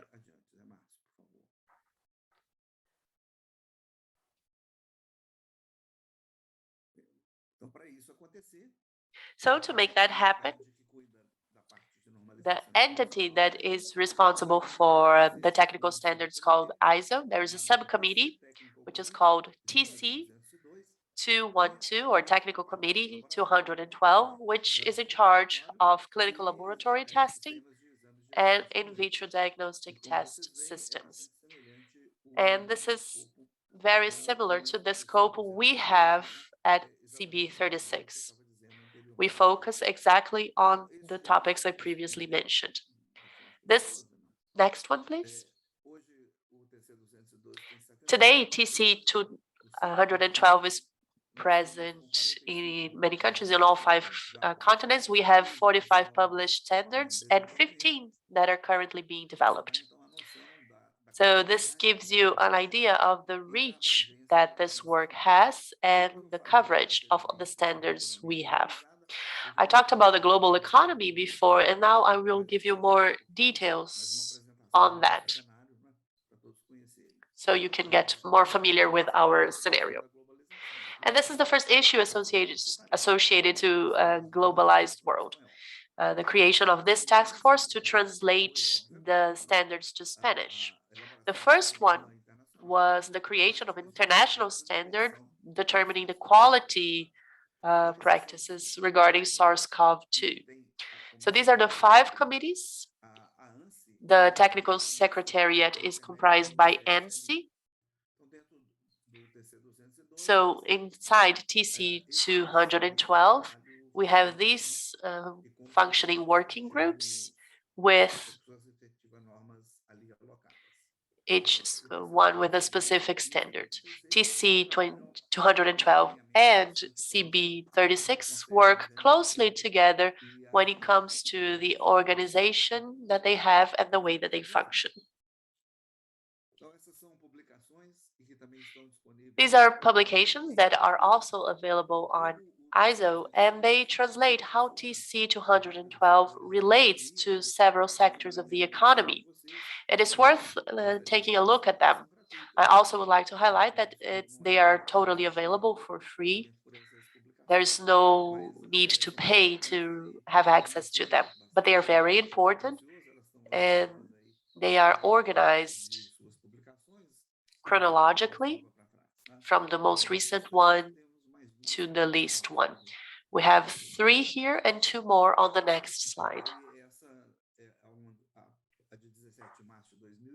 This is an example from March 17th, 2020. It's a global publication like the others, but this required a global effort because it involved reducing the risk of errors in medical laboratories, which is a topic that needs to be conducted in a stricter fashion than it is today.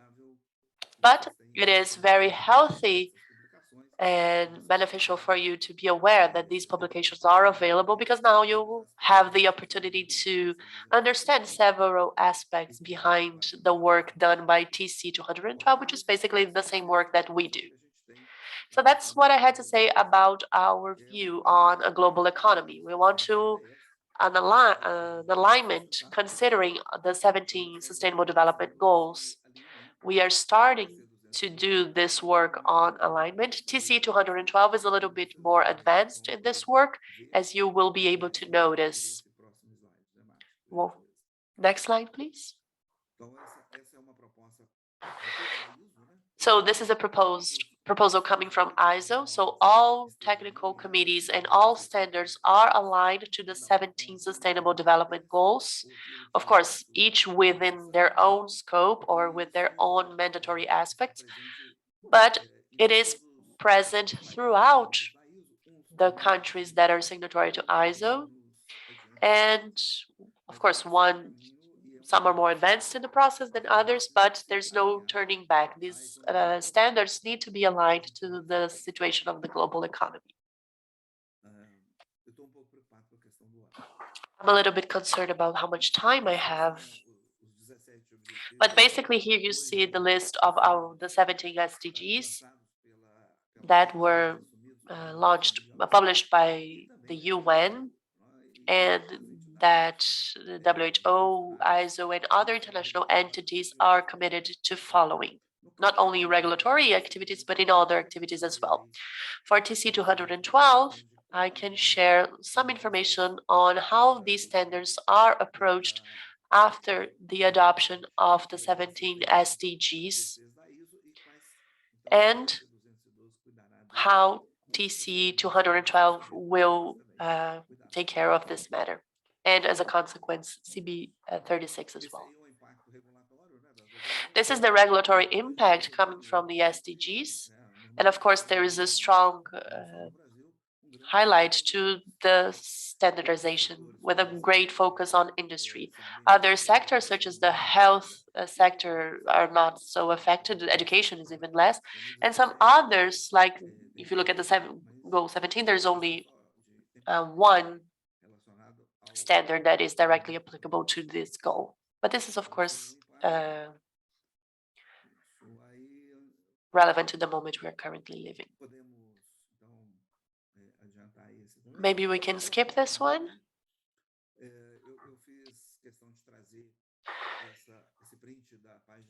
I wanted to share this print from the homepage from the WHO website because it talks about how WHO has been approaching the inclusion of the 17 SDGs in their activities and their programs and guidelines. And this demonstrates that what I was just saying, actually, that these 17 Sustainable Development Goals are gaining more strength at the different type of organizations that participate on them. If we think about TC 212 and CB 36, out of the 17 SDGs, 4 of them for Sustainable Development Goals will need to be considered. Number 3, number 4, number 9, and number 12. Number 3 has to do with good health and well-being. Number 4, quality of education. Number 9, industry, innovation, and infrastructure. And number 12, responsible consumption and production.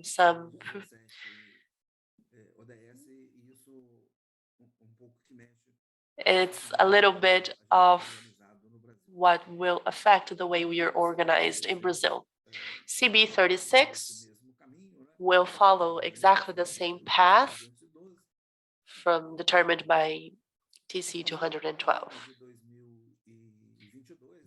And in 2022, starting off in January 13, we will have all CB 36 standards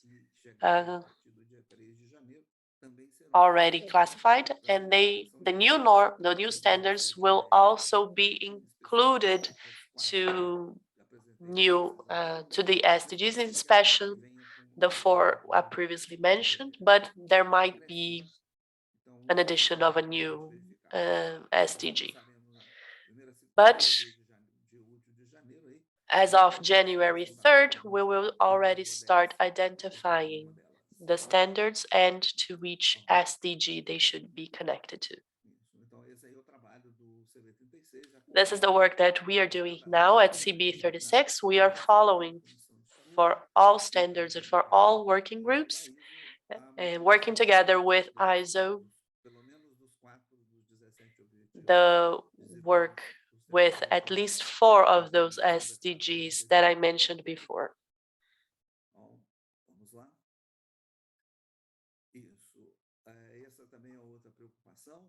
This is another concern we have here, which is to follow the new economy, because the standards are an active part of this preparation.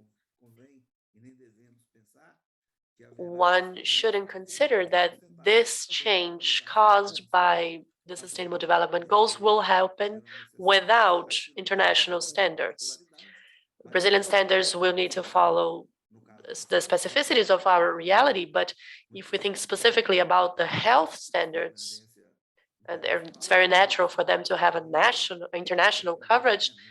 We will follow the work that is being done. So our standards are according to those international levels, both in terms of the clinical analysis and products for in vitro diagnosis. And we expect to work with not only with products for in vitro diagnosis, but in the concept of medical devices as a whole.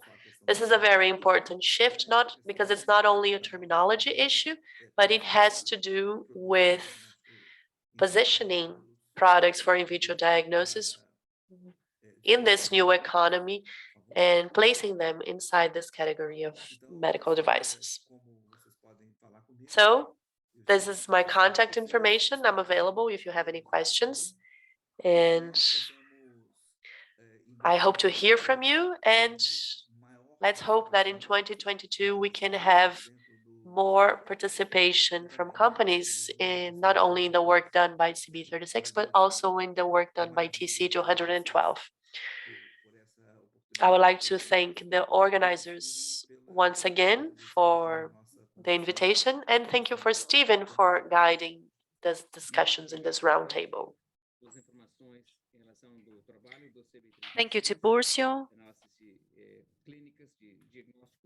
for all the information of clinical analysis, in vitro diagnostics, and the Sustainable Development Goals, and the work that you have been conducting together with ISO.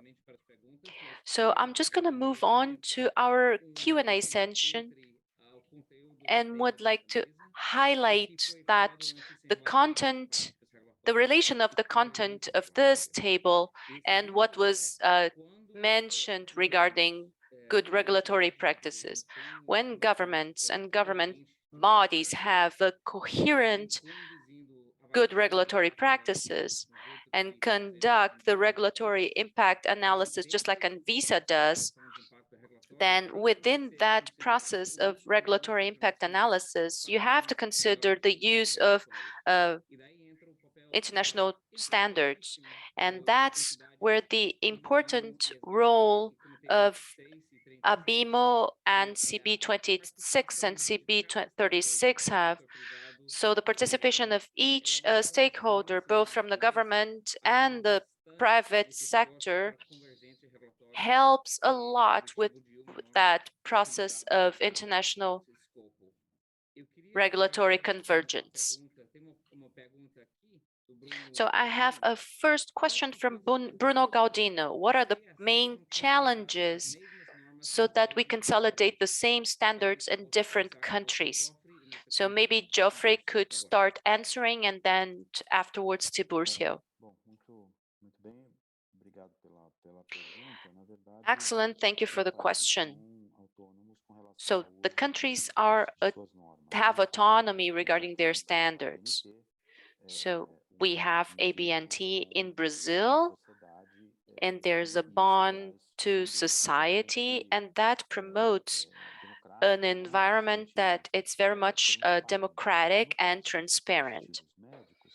Regarding medical devices, just like I said, the study commissions are responsible for analyzing them and internalize or not a technical standard. That depends a lot on the environment of that device, that mini sector where it's involved.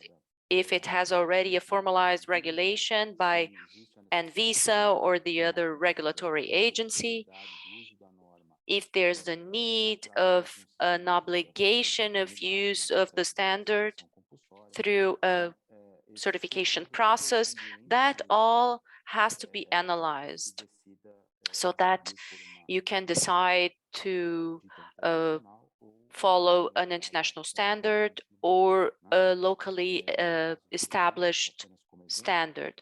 Regarding equipment, as an example, in the past, we had decided that all pieces of equipment and all standards related to equipment, both general or specific standards, had to be 100% linked to AIC. So all pieces of equipment have to have a mandatory certification regulated by Anvisa.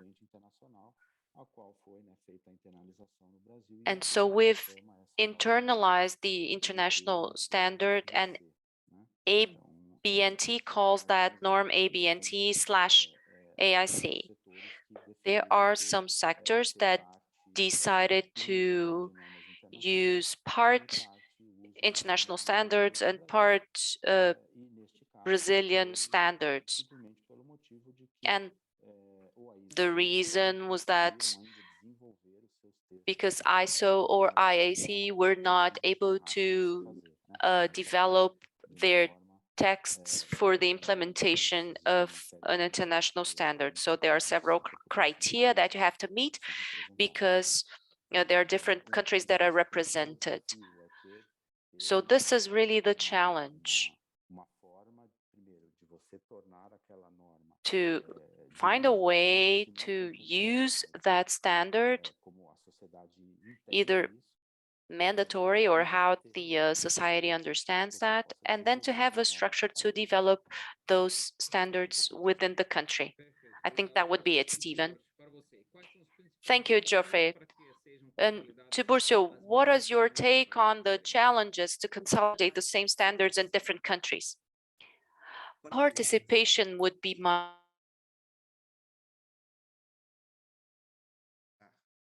I would like to add on what Geoffrey mentioned, that there's the reverse participation. So Brazilian committees through ABNT also propose standards within their specific committees at ISO. So there is this possibility, and we have to be aware of that. There is a huge difficulty in Brazil, which is the cost of those participations. Initially, that was a problem because our sector of laboratories is not the same as the industry. There's a difference in wealth there. But both the participation of industries for in vitro diagnosis and laboratories, this participation is still small. So in order to be able to make people aware, it's not difficult, but in order for people to commit themselves, that's very difficult. So that would be my point of view, and those three important factors. Thank you, Tiburcio. I have noticed that the participation in international committees has been done through via Zoom or Microsoft Teams, and creating access for other countries because of the cost of trips. Regarding the work of CB 26 and 36, did your participation in the committees change due to COVID, and is that going to continue like that? Geoffrey? Well, just like I mentioned, we had a very effective participation within the committees. Since 2008, at least one person was taking part in the different meetings, and the partnership with the Ministry of Health allowed for that. Obviously, because of virtual meetings, more people are able to participate right now. Of course, that made the participation more democratic. Of course, it's experts we're talking about. That's not a meeting to learn how to use the standard or learn how to implement your standard within the product environment. Those are experts representing their countries. And of course, we're careful whenever to nominate someone to participate. But of course, the virtual meeting facilitated the participation of different countries within those meetings. Of course, we are aware of that, and that will probably be very relevant when we start to have in-person meetings again.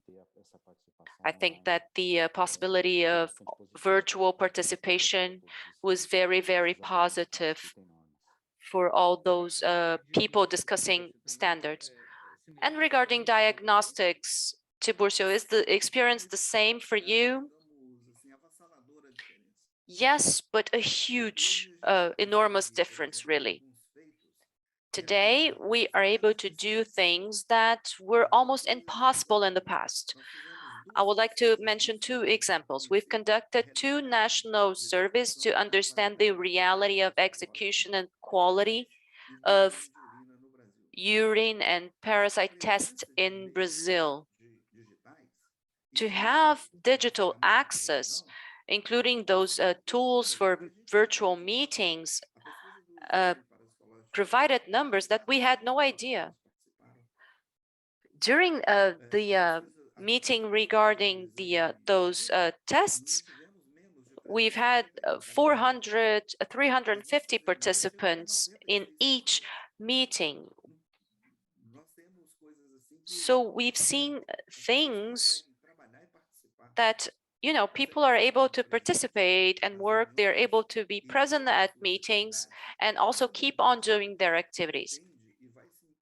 CB36 will put all efforts so that we do not have only in-person meetings, so that we have both types, and that virtual meetings are actually part of it now. With a country the size of ours in Brazil and the cost of transportation, we would not be able to increase participation and maintain participation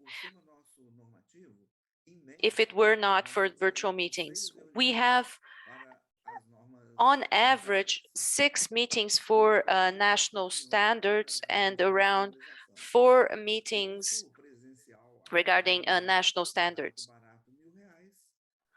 So if you consider about 1,000 Brazilian reais for cost for each meeting, we wouldn't have enough money for that. And when we talk about virtual meetings, we record the meeting. So if I cannot attend a meeting, for example, I can continue watching the meetings. In 2022, we want to promote virtual meetings and make an effort so that we have virtual meetings as a mandatory tool. And if we have to choose, it'll be virtual meetings. Thank you so much. I would like to ask you to share your final thoughts. But José Marcio, right before that, can we already conclude? Barbara Albuquerque has raised her hand. Do you want to ask a question?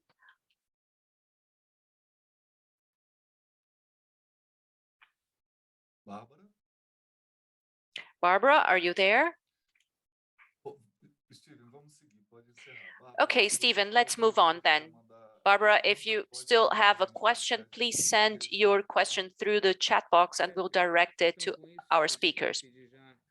Okay, so with that, I would like to ask our panelists to share their final thoughts and then conclude our panel. Well, thank you so much for the opportunity. It's always interesting to link this standard environment with the medical devices sector. So I would like to invite you all again. All of you are kind of intimated, obligated to participate in these committees. It's always an opportunity to learn, an opportunity to, you know, learn and use that knowledge, apply that knowledge that you obtain in those committees and put it into practice in your entity or your company. That's always very interesting. So thank you very much again, Stephen, José Marcio, and the ABIS team. Thank you for inviting me and for the opportunity to present our committee. Thank you so much. Thank you, Geoffrey. Thank you for your work in that area. Tiburcio, your final thoughts? I would like to piggyback on what Geoffrey said. My proposal here was to motivate people to move on to national and international standardization, because that will be an interesting tool to leverage new business, new activities, and a lot of improvement towards patient safety, really. In our culture, we still have a small participation, but that will only increase, just like what we've done today, so that we're able to show we cannot complain about the lack of participation of people. the further we get away from standards, we are closer to the consequences of not using them. So I would like to thank Stephen and Jose Marcio that we are able to meet in person again, but I would like to, first and foremost, to meet in the standardization environment. That would be it. Thank you. Thank you so much for your participation and for all the information that you shared about CB36 and this important committee for diagnostics area and international standardization. Thank you, Jose Marcio and Abi, for the opportunity to be a moderator of this panel, so important for the healthcare in Brazil, but for the cooperation between entities and the work that the IACRC conducts. So back to you, Jose Marcio. Thank you very much. Thank you, Geoffrey, Stephen, Humberto. That was very interesting.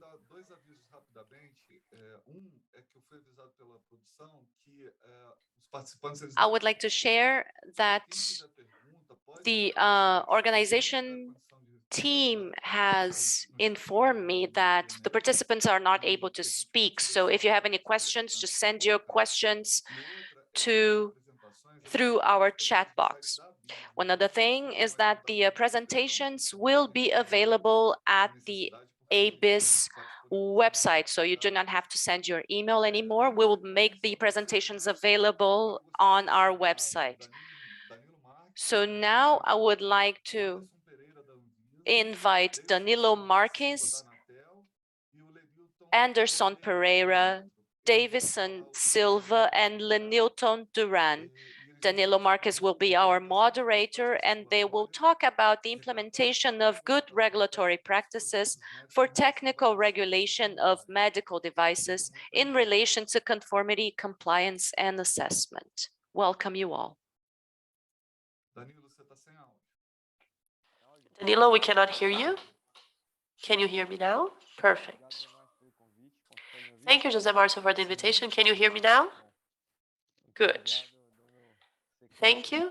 And now continuing with this seminar on medical devices. First, of course, I would like to thank the organizers for being the moderator of this third roundtable. My name is Danilo Marques. I'm the Director for Regulatory Affairs for LATAM and Canada from Smith Nephew, which is a company from the orthopedics sector. As mentioned before, this third and final roundtable will discuss the implementation of good regulatory practices for the technical regulation of medical devices when it comes to the compliance assessment. We have three guest speakers. I will introduce them to you right now. Anderson Pereira from Anvisa. Thank you, Anderson, for being with us.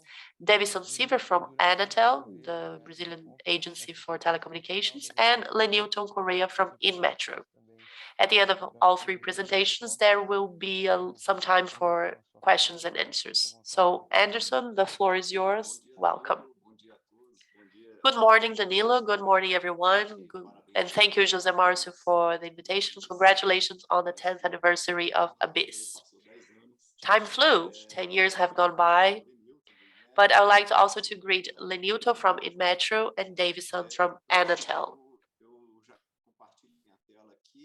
Let me share my screen, or just Marcio, do you prefer to do that? Oh, perfect. Well, Bruno will be sharing your slides, so Anderson.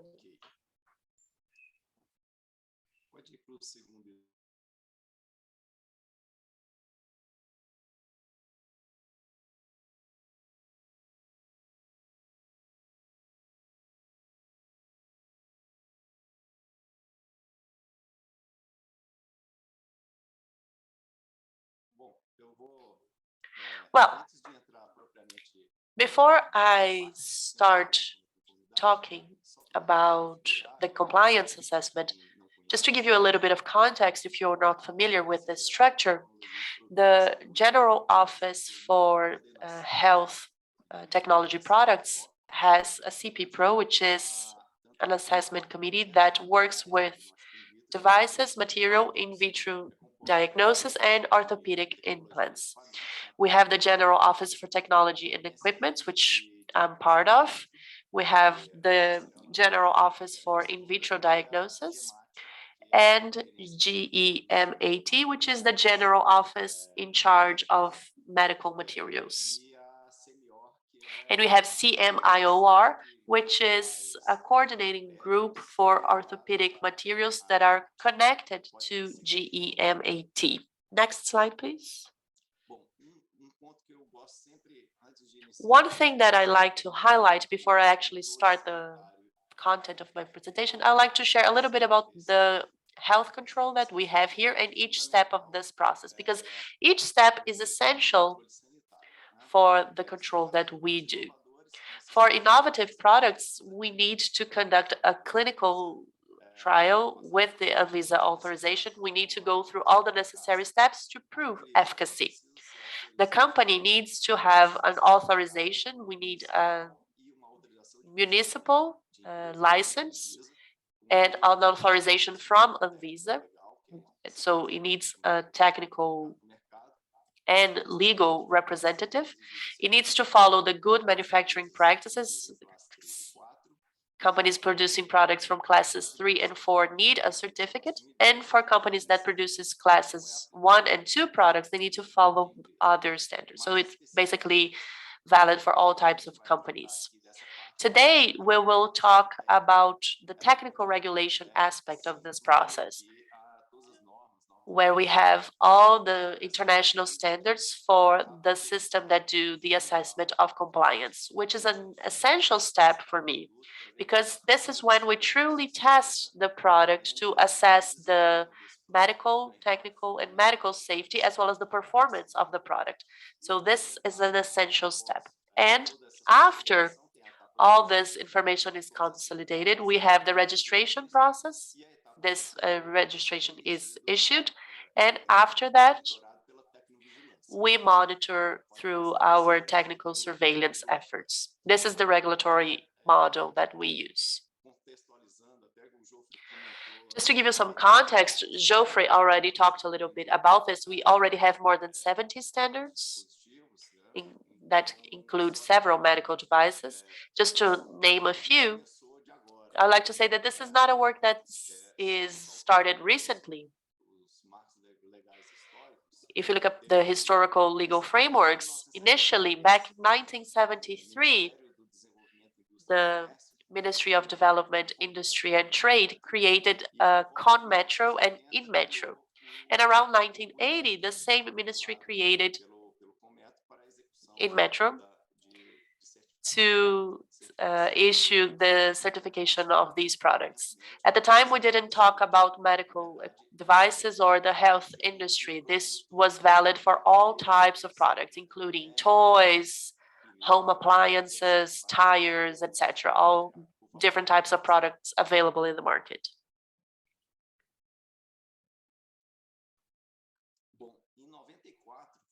And then in 1994, the Ministry of Health established a partnership with the Ministry for Development, Commerce and Trade to determine if the model being used by INMETRO to assess the compliance of products was a successful one. It has been very successful, and the idea is to just place products in the market if they are safe. At the time, the Ministry of Health didn't have a laboratory, Anvisa hadn't even been founded, and there was no possibility for Anvisa to have laboratories. So they established a partnership between both ministries to take advantage of the network of laboratories that they have, more than 18 labs available. So they would assess and conduct the different trials related to health products. In 1999, Anvisa was founded, and the first resolution was 444 from 1999 that talks specifically for the certification of products. In this resolution, there were about 8 or 9 technical standards listed. So this was the beginning of the certification process. At the time, we had a specific resolution coming from INMETRO from 2001, and the first in metro norm from 2006. Next one, please.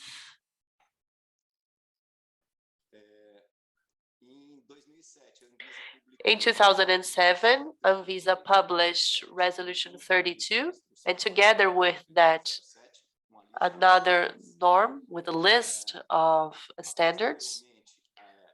After that, we have a document published in 2009, which has a more broad scope. So not only for those devices that had a mandatory standard, but all electrical equipment will be regulated by this general standard. So in our opinion, this was a great advancement because products started to be certified according to their overall electrical safety. In 2009, this ordinance was reinforced. That original ordinance written by the Ministry of Health and the Ministry of Development was republished. And in the meantime, InMetro published the 350 ordinance in 2010 with the participation from the regulated sector and other institutions. Anvisa also participated in the process. After that, the resolution number 27 was published in 2011 to replace the previous RDC. And the idea here was to promote the use of the third edition of the General Electric Safety Standard. And in 2013, we have IN 09 that increased the scope of the standards. These documents I published frequently. Usually they are reviewed every 2 years. So basically they update the standard according to the international standards. The regulatory review, there was just a matter of changing the number of the EN and the update of the scope for the Rule 546 from 2021, but the content remains the same. And in 2014, we published a new document, a new IN that increased the scope of the standards. Next one, please. And just to reinforce something mentioned by Geoffrey before, Leticia also mentioned this in her presentation. In these norms that we published, where we have all the technical standards, all of them follow the international standards. They are either based on ISCC or on ISO. So all of them go through the Brazilian committee, the CB26, and our technical staff also participate as much as possible in the meetings that are related to medical devices.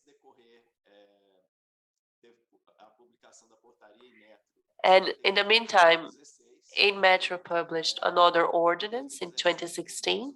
In 2017, we have a new norm that was published to complement the one published in 2015. And then we had another norm in 2018 that basically changed and complemented the norm from 2015.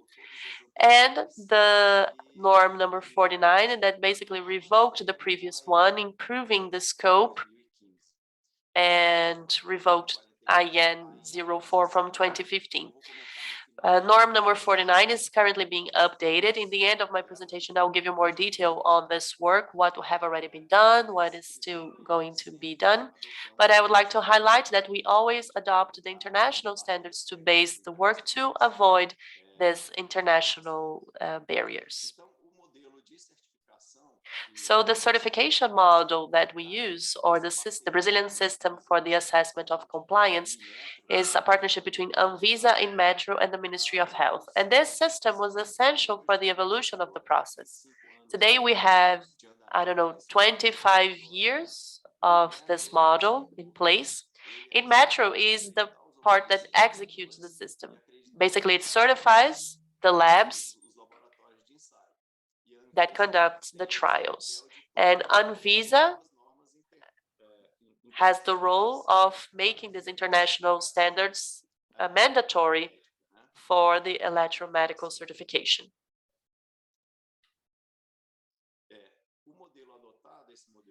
The model that we adopt is model number 5.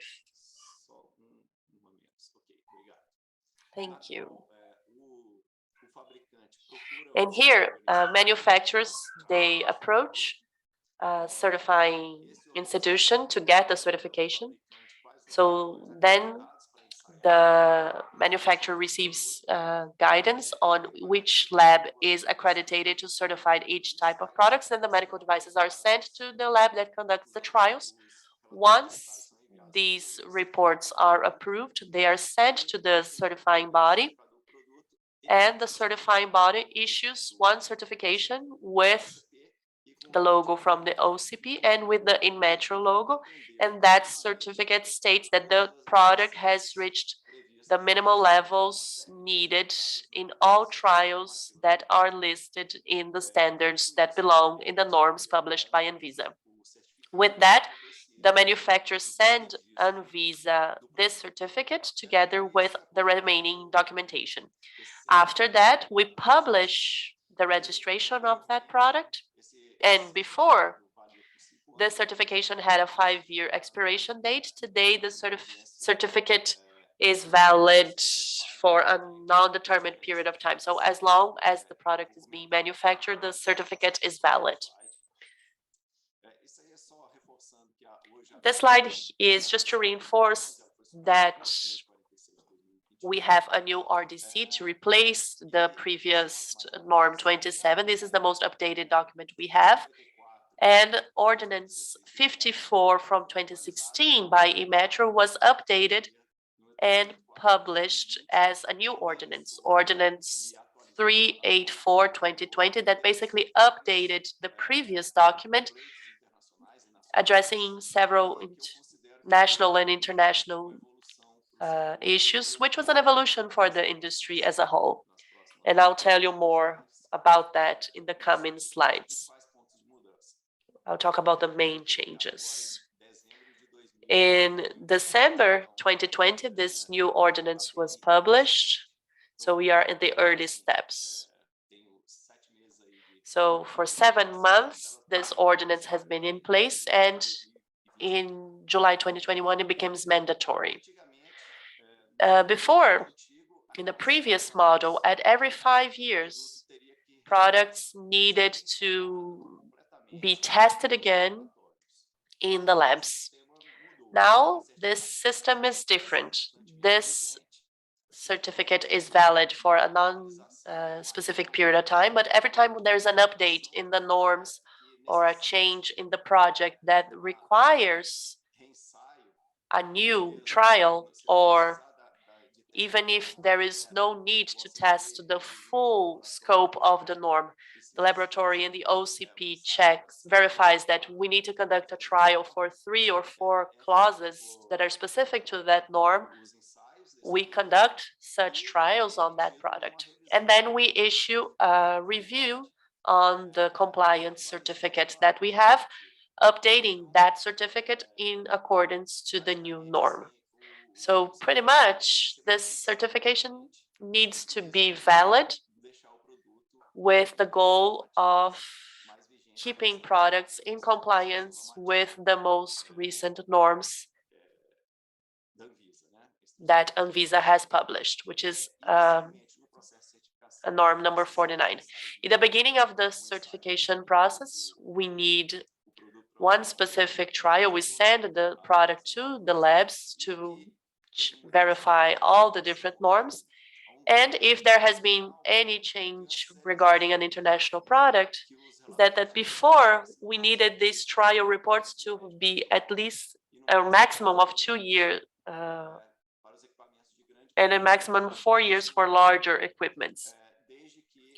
And that is no longer valid as long as manufacturers can prove that the product hasn't been changed in that period and that the product still is in compliance with all the standards. And this is done by the body that issues the certification. This was an international request that was met. And regarding the different inspections, we continue to do an early inspection in the manufacturing facilities. We do yearly inspections that happen within 12 to 15 months to verify the quality assurance system, risk management system, and the project and the different trials that were conducted. And the certification will continue to be valid as long as products are being manufactured in accordance to all the necessary standards.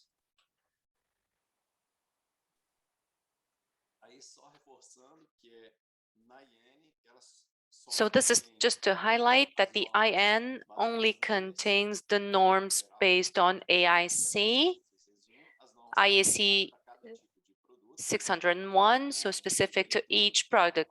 For example, an electronic scalpel has INC 22. Other than that, there are the ISO standards, because there are some products for whom there are no specific standards. So all the standards in the IN are based on international standards.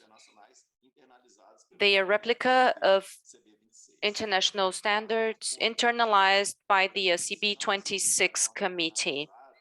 If there's no internalized standard and the international manufacturer has already a trial conducted via a more updated standard, then we are able to use those trials without the need for the manufacturer to conduct a new trial. So we accept more updated standards. So this table just shows the changes from the Ordinance 54 to 384. So there's no longer the need for the trials conducted every 2 or 4 years. There's no change in the inspection of the plant. The periodic inspection every 15 years also remains without any change. But now it allows the use of other audits described in items 6.2, 0.3, 0.8, 0.2, 0.4, and 0.5 that talk about the quality management system in the Annex B of the ordinance. So we could use ISO 13485, RDC 162013, and the MDSAP. Regarding the recertification every 5 years, that has been eliminated as long as the company keeps on the evaluation of the compliance. So they do not have to conduct a new trial if there has been no change to the project and if there has not been an update on the standard. The certification of compliance of 5 years now is indeterminate. Another important point is the routine trials, the non-destructive ones conducted by the manufacturer. This is not mandatory anymore. This is one of the methods to conduct a routine trial. So the manufacturer can maintain the item B, production trials and routine trials for each produced item, but they can conduct trials through samples, showing that due to that system of samples, they can show a level of enough reliance and showing that the system is robust. Many manufacturers already use certified components that allow for this type of flexibilization, which was non-existent before. Before, 100% of the units had to be tested. So this will impact the costs for the manufacturer as well. Before, the placing of the in-metro seal of compliance had to be placed in the country of origin, and now in Ordinance 384, that has become flexible, so that can be done in Brazil as well. Also, regarding the requirement for measurement uncertainty statement, this is only required for applicable trials.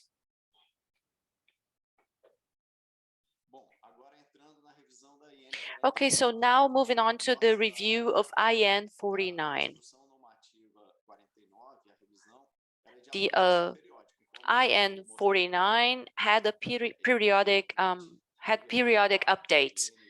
So we had IN 4, IN 28, and normally every 2 years a periodic update is conducted according to international standards. The reporting board is Dyer 3, Dr. Cristiani. This is a periodic update. It is linked to RDC 546 2021.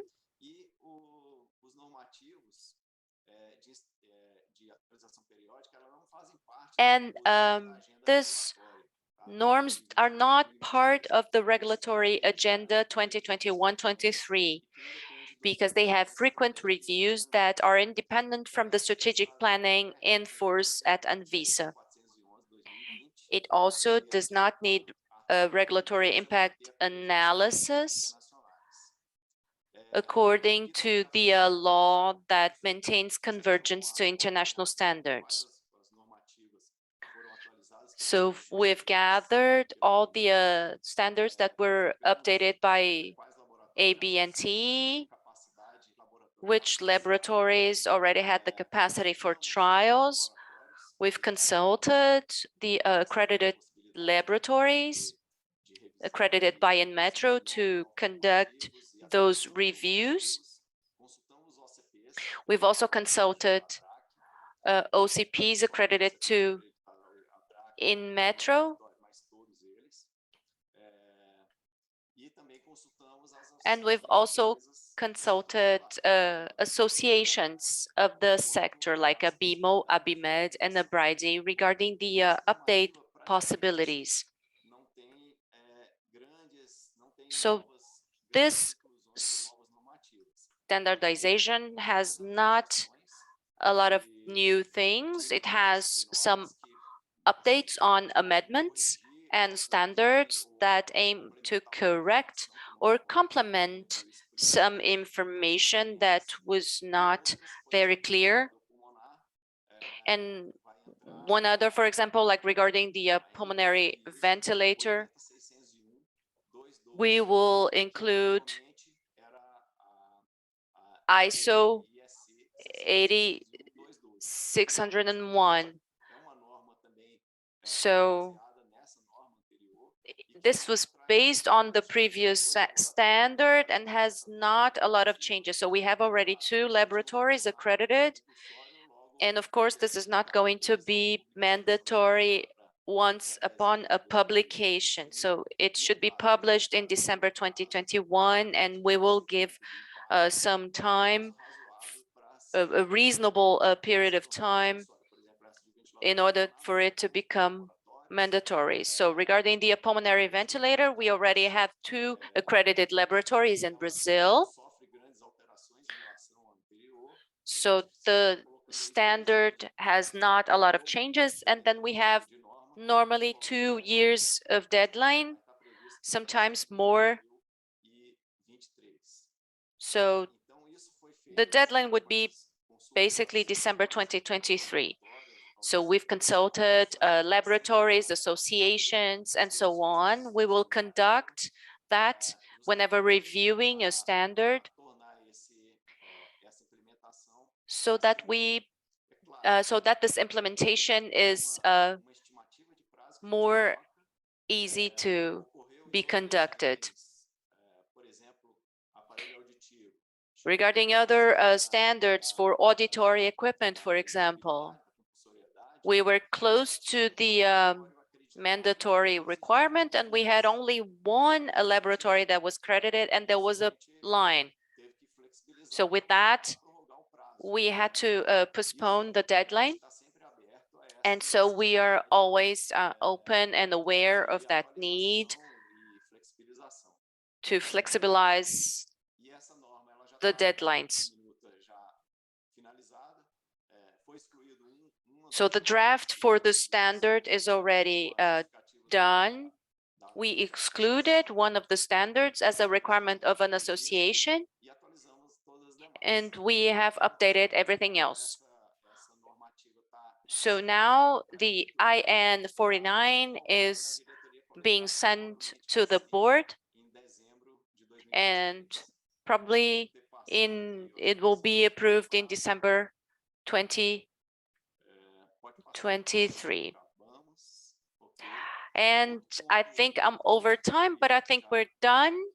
Just one last point I would like to mention is that we work together with Inmetro, and we have conducted a series of meetings. And with Anatel, I already had the opportunity to visit their offices.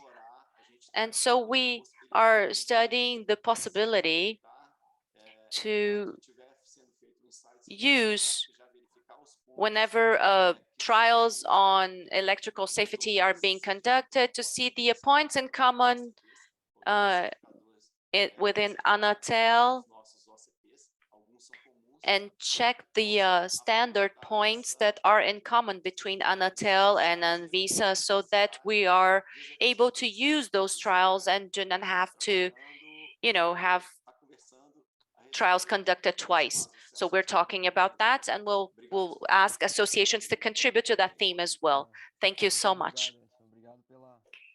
Thank you, Anderson. Thank you for the details from your presentation. We will have questions at the end of our panel. I'm not sure if we're going to have time. We also have requests to share the presentation, so you don't have to send your email on the chat box. The presentations will be available on the ABIS website. So now moving on, I would like to give the floor to Davidson from Anatel. Welcome. Thank you, Danilo, and good morning, everyone. I would like to congratulate Anderson. We've been at events together, and we are discussing about using the same trials. Danilo, thank you so much for having me. It's a pleasure to, share this panel with you.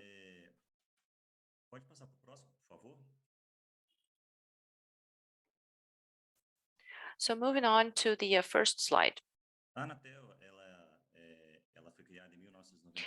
Anatel was created in 1997 by Law 9.472, and it works in the telecommunications sector and deals specifically with all the pieces of equipment used in telecommunications, whether it be for controlling or using telecommunications devices.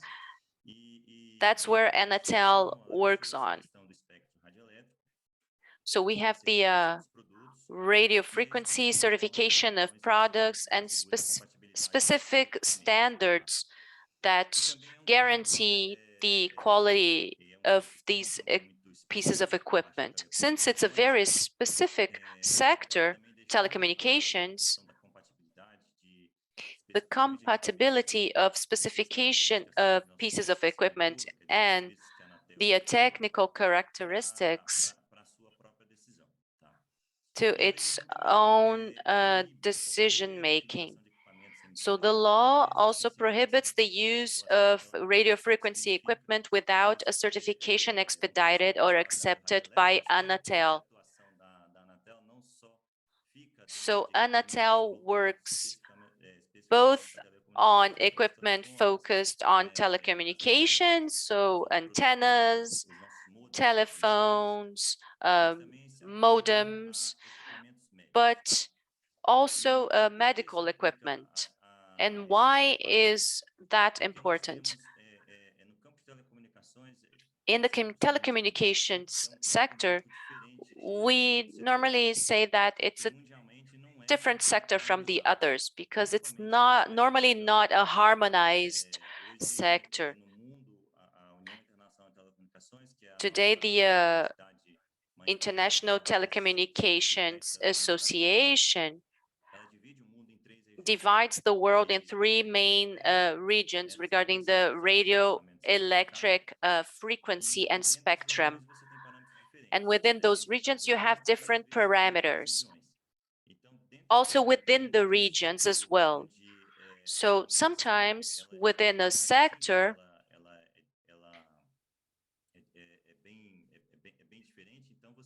sometimes everything is very different, so you have to act a little more on some sort of product because sometimes it may seem harmless, but it may affect the lives of others.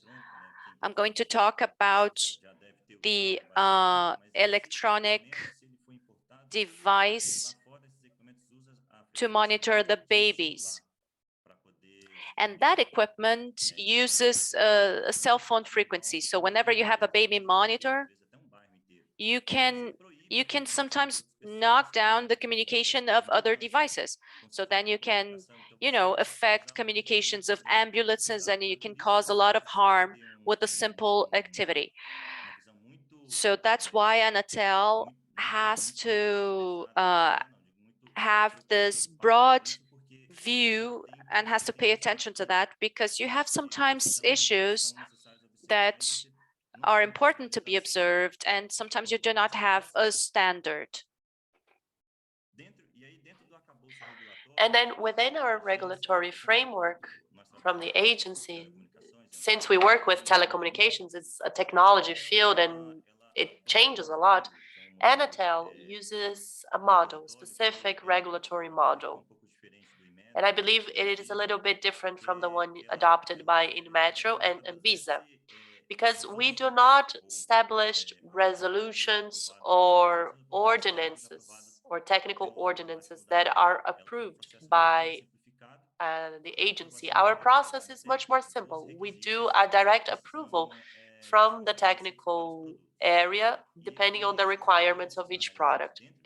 And this structure or this framework within our compliance assessment process, there is only one regulation, which is the regulation for the assessment of compliance and certification of products for telecommunications. It's Resolution 715, which basically creates the regulatory framework for all the other instruments that list the technical requirements and the different trials that those pieces of equipment need to support.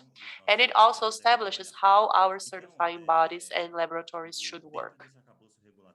So within this regulatory framework, this resolution lists our concerns with the protection of users, the electromagnetic compatibility, the protection of the radio electron spectrum, and causing no harm to the environment, among other issues that need to be assessed.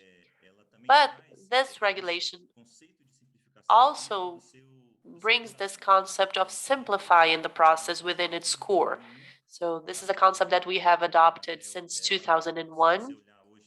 And if you look at our website today, we only have some standards that are approved by our superintendent to keep track of the technological advancements. All these documents are produced with the participation from the industry, the laboratories, and our accreditation bodies. And we always notify international bodies, so any country can contribute to any standard that we publish. And we try to make this process as fast as possible, so they are published soon and without causing any delays to the industry, and they are possible to be updated whenever it's needed. Of course, we don't have a limitless number of staff, but we always keep an eye on the different standards. Every time we have the ability to change them, we do so. Our process changed in the end of last year, and we updated ordinances this year to adapt our compliance assessment system according to new technological developments. And within the specific goal of the discussion today, we're going to talk about medical devices. So basically, wearables. The intention of Anatel, of course, is not to step into the scope of Anvisa. Our main goal here is to work with issues associated to radio frequency, which is our expertise. And we want to avoid any type of interference, especially interference in other equipment that are there to take care of our health. So any type of device that can suffer from an interference, it's very easy for that fact to cause an accident or even a death of a user. For example, if you think about a bypass, if you use a frequency that could interfere in the functioning of that medical device could cause damage to the heart of a user. So our concern is to use the radioelectric spectrum so that device can perform its functions. Our scope does not include the functioning of the product, but we want to regulate that environment that is shared not only with medical devices, but with other products that also use the radioelectric spectrums. So our product to assess compliance is a little bit different as well. Anatel is responsible for doing the compliance assessment. InMetro works in partnership with Anatel to accreditate our trial labs according to the different standards that Anatel publishes or recognizes. But the whole process of assessing compliance is managed by us.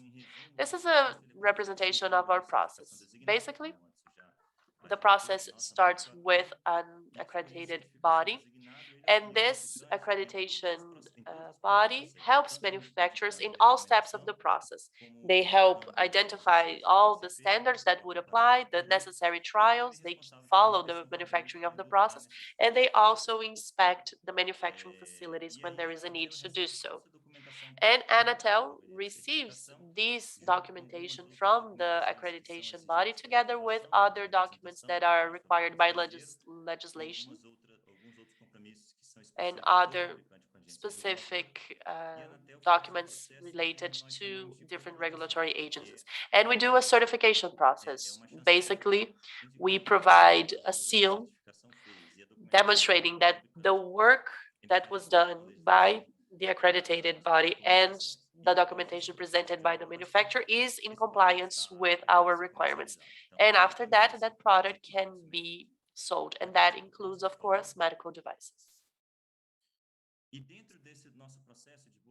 And within the process we have regarding good regulatory practices, we always try to assess international standards.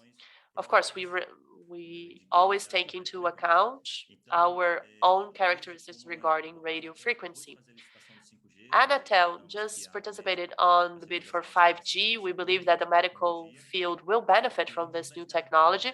And it was very important for Anatel to have these requirements already published. So we did that last year, so 1.5 years before the 5G bid, so the industry could get ready for all the compliance issues.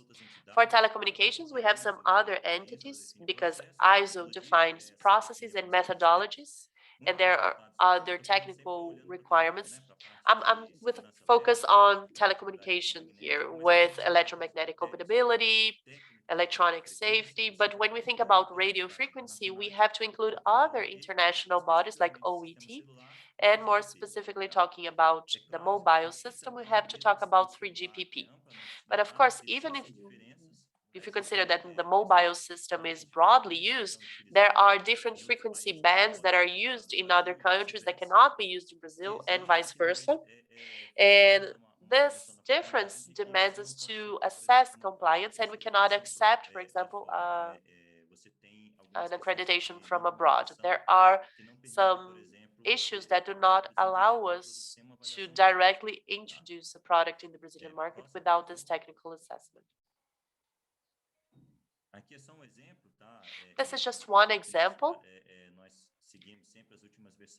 and we always follow the latest, the most updated version of the different standards. And one important thing to mention is that Anatel, actually going back to the previous presentations, we always like to include the date, because abroad, since different countries, they use different spectrums, and sometimes they put that in the standard, I cannot simply accept a more updated version of a standard without assessing it.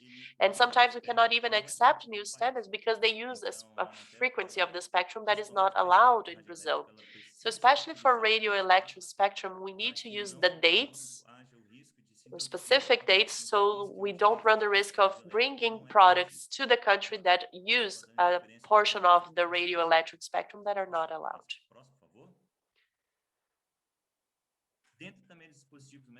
Thinking about medical devices still, and other interfaces that we used are called IoT interfaces. We call them restricted radiation interfaces, and they use some type of technology. Engineers, they love these acronyms. We love them. Sorry. So NB-IoT, LTE, Wi-Fi, these are all communication technologies that are used by these devices.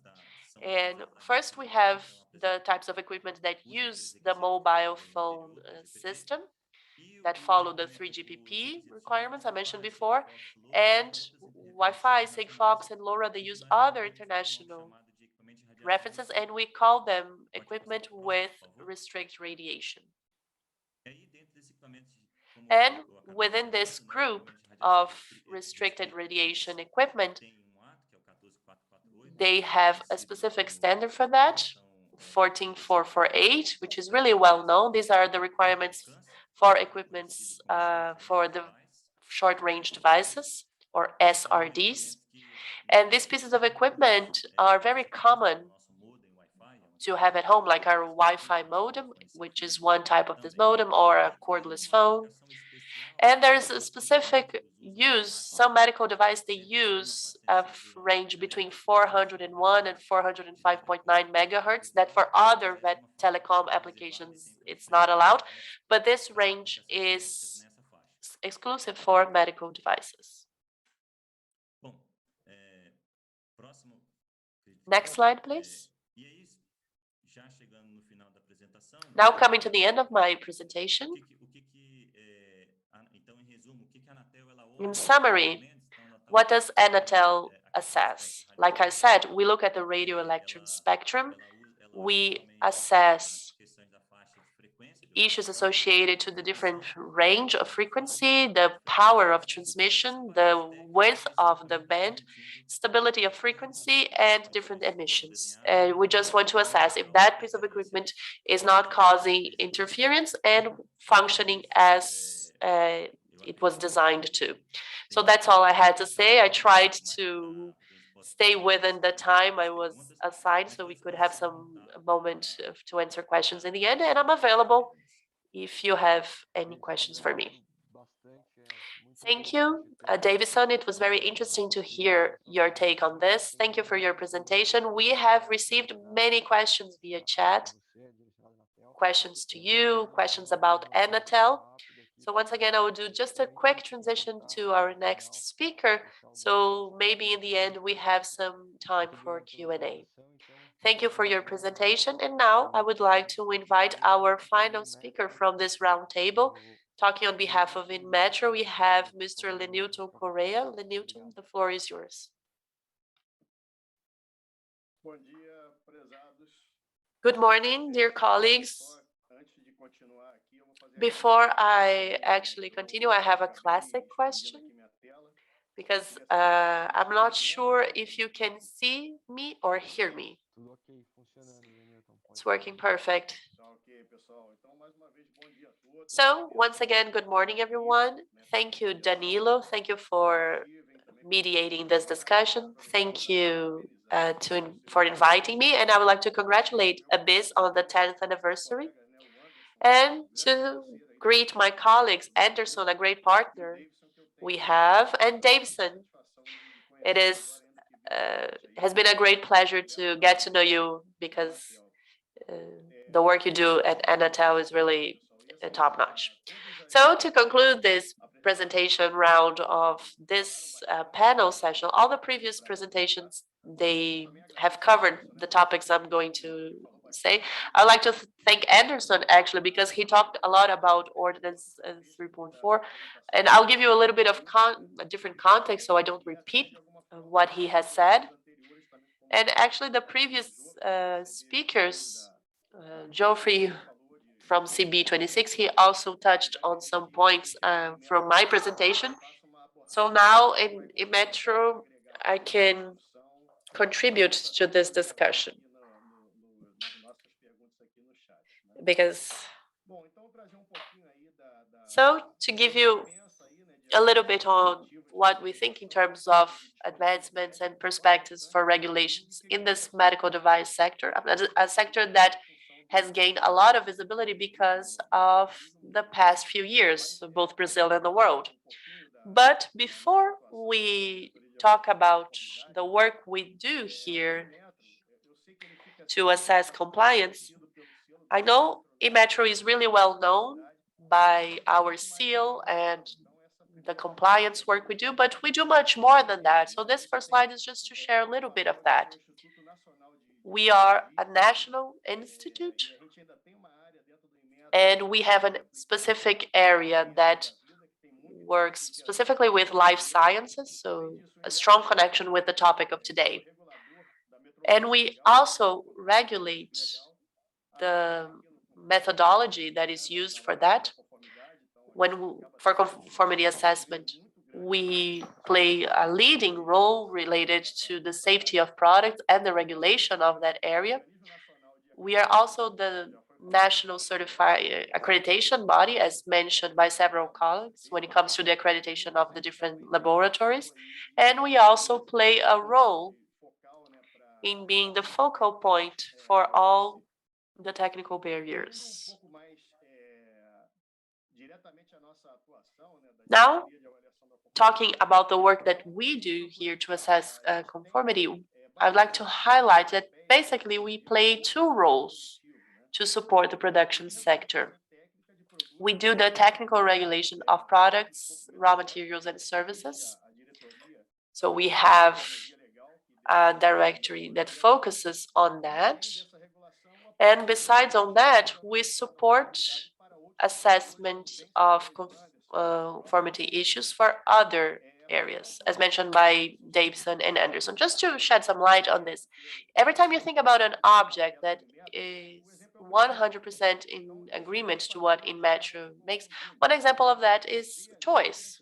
So Inmetro provides the rules, but all the technical, we do the technical accreditation of toys, and we also assess the compliance. When it comes to medical devices, just to reinforce what was mentioned before by Geoffrey and Anderson, our role can be divided into two. So the regulation of technical devices depends on the regulatory agency, which is Anvisa, and we support them with the schemes to assess compliance, as mentioned before. So Anderson talked a lot about the different ordinances, and this presentation will be available, as mentioned before. You can see a link here in the presentation where you can access the presentation. The idea is not just to read the text of the ordinance, but I highlighted this just to reinforce what the colleagues have said before. We do have a part of this regulation being conducted by Anvisa, and we have a well-defined role. Anvisa is establishing the mandatory certification, and Imetro supports the work with the accreditatory network of labs and with the Imetro ordinances that provide more detail on the details of the compliance assessment. Within that context, I'd like to talk a little bit about the perspectives and the advancements. So not only in Metro, but all the regulatory agencies are included in this framework of economic freedom. So we have several challenges to face, and we have been working strongly in our sector to implement the 4 decrees that regulate this piece of legislation, which is very important. It is 100% aligned to our regulatory framework. We have a decree to review and consolidate the different standards. We're going to be doing a huge review. We have another decree to classify the risk of economic activities, another decree for the update of international standards, and a 4th decree that talks about the analysis of the regulatory impacts and the results coming from regulation. I'll talk a little bit about them and try to demonstrate the size of the challenge that we have, not only in medical devices, but for other objects that are also under our responsibility, whether as regulators or as those supporting the compliance assessment. I've seen a lot of questions on the chat, and I think it's very interesting to check on the regulatory impact analysis. And here at Inmetro, we work a lot on that. So we created a course to train our staff, but we also have had other colleagues from the productive sector. And so far,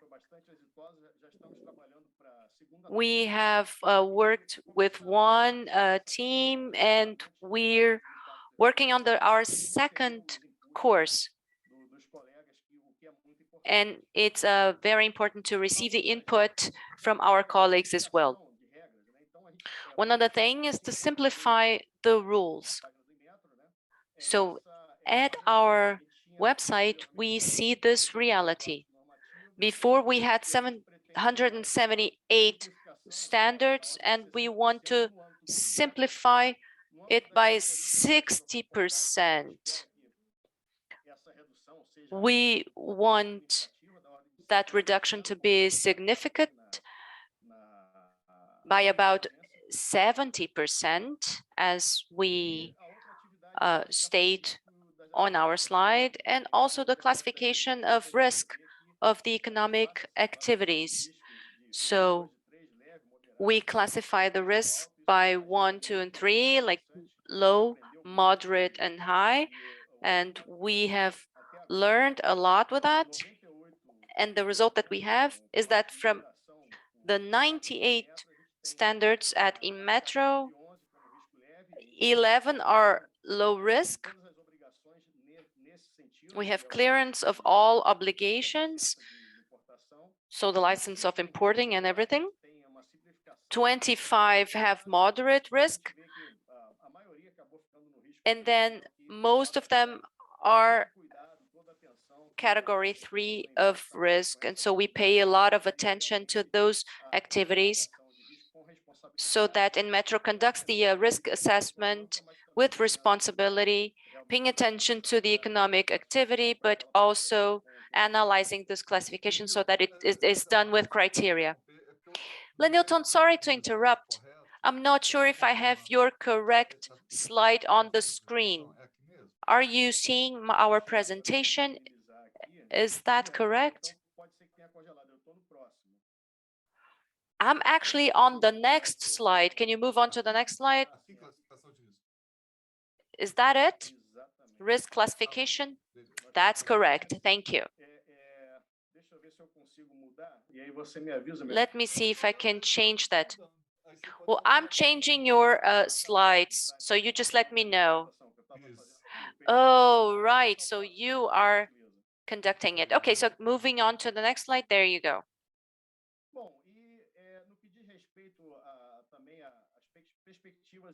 So regarding the perspectives and advancements,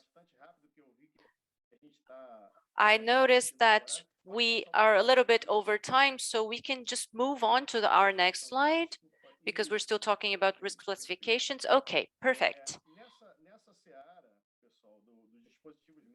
So regarding medical devices, we intend to present a case on the fourth meeting of federal regulators.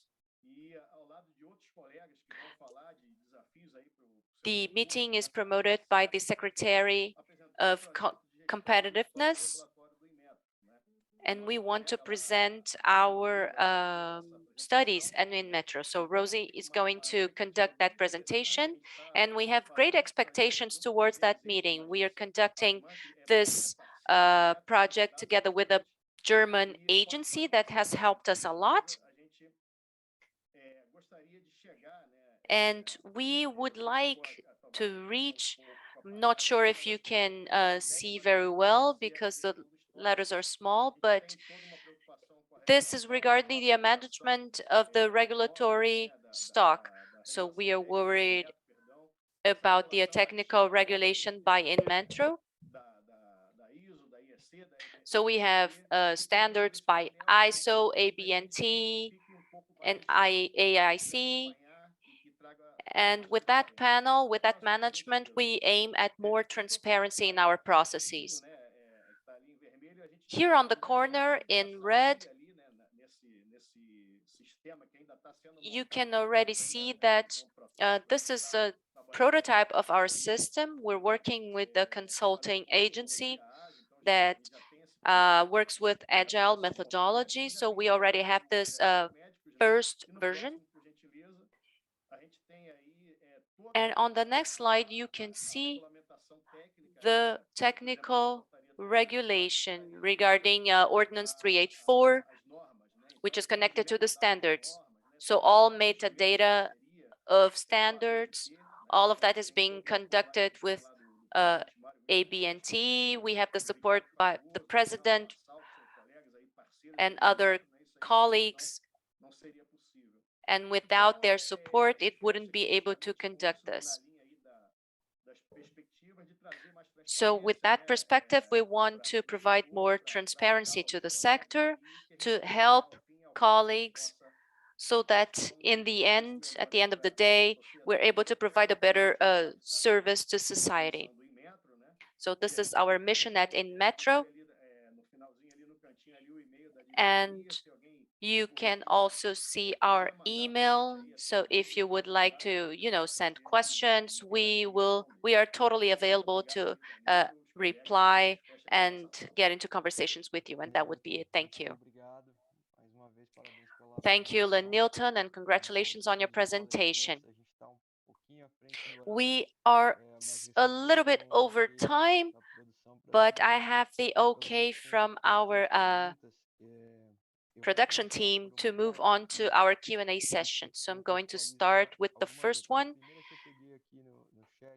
The first one that I have here on the chat box is regarding updates of INs, the IN being mandatory. We also have questions about Anatel and the 5G updates. Questions about communication between agencies. But one of the questions that really encompasses some of the issues, of course, and if we don't have time to answer the questions, we will direct them to our panelists. So if you have a question that was not answered, the panelists, the speakers will be replying them later on. But the question that I would like to ask all of you is the following. It's a question by Stephen Bipes, and it connects to other questions. So he talks about the scenario of good practices and the analysis of regulatory impact that the Anvisa has been conducting regarding publications and updates on standards. So Anderson, thank you so much for your presentation and the updates on Anvisa. So we have a complex scenario when we look at the three agencies working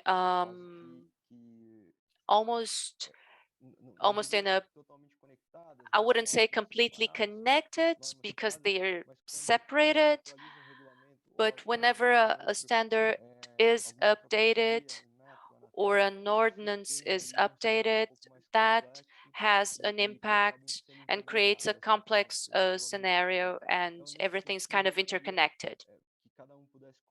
So in that sense, I would like to hear your take on the possibilities, or how do you envision that the regulatory impact analysis would be conducted in a harmonized way between the three agencies? How do you see the good practices scenario of analysis of regulatory impact?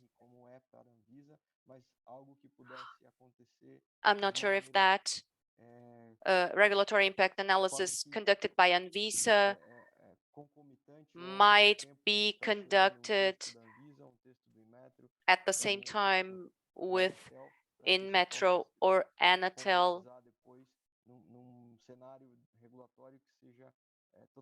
so that we have a harmonized scenario for that service, product, or sector.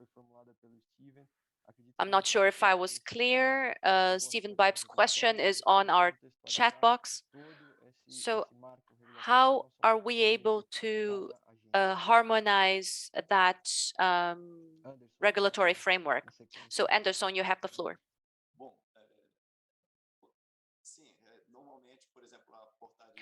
So Ordinance 384 by InMetro had a consultation by InMetro, and Anvisa helped with that. So maybe in the future, maybe those resolutions will be common and we will conduct a regulatory impact analysis together.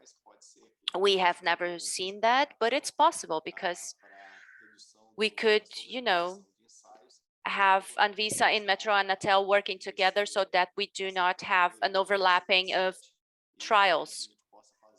And so we would maybe be able to conduct an impact analysis together with Anatel and Anvisa. Regarding the update of the normative instruction, that is something dynamic, that is periodic and dynamic, and it's updated according to international standards. So it is waived of the impact analysis.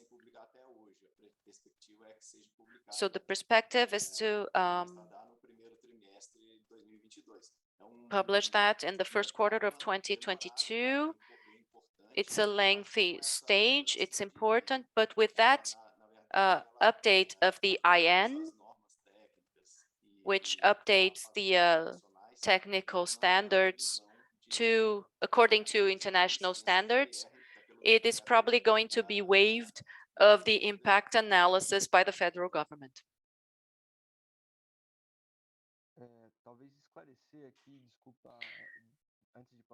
Okay, so before moving on to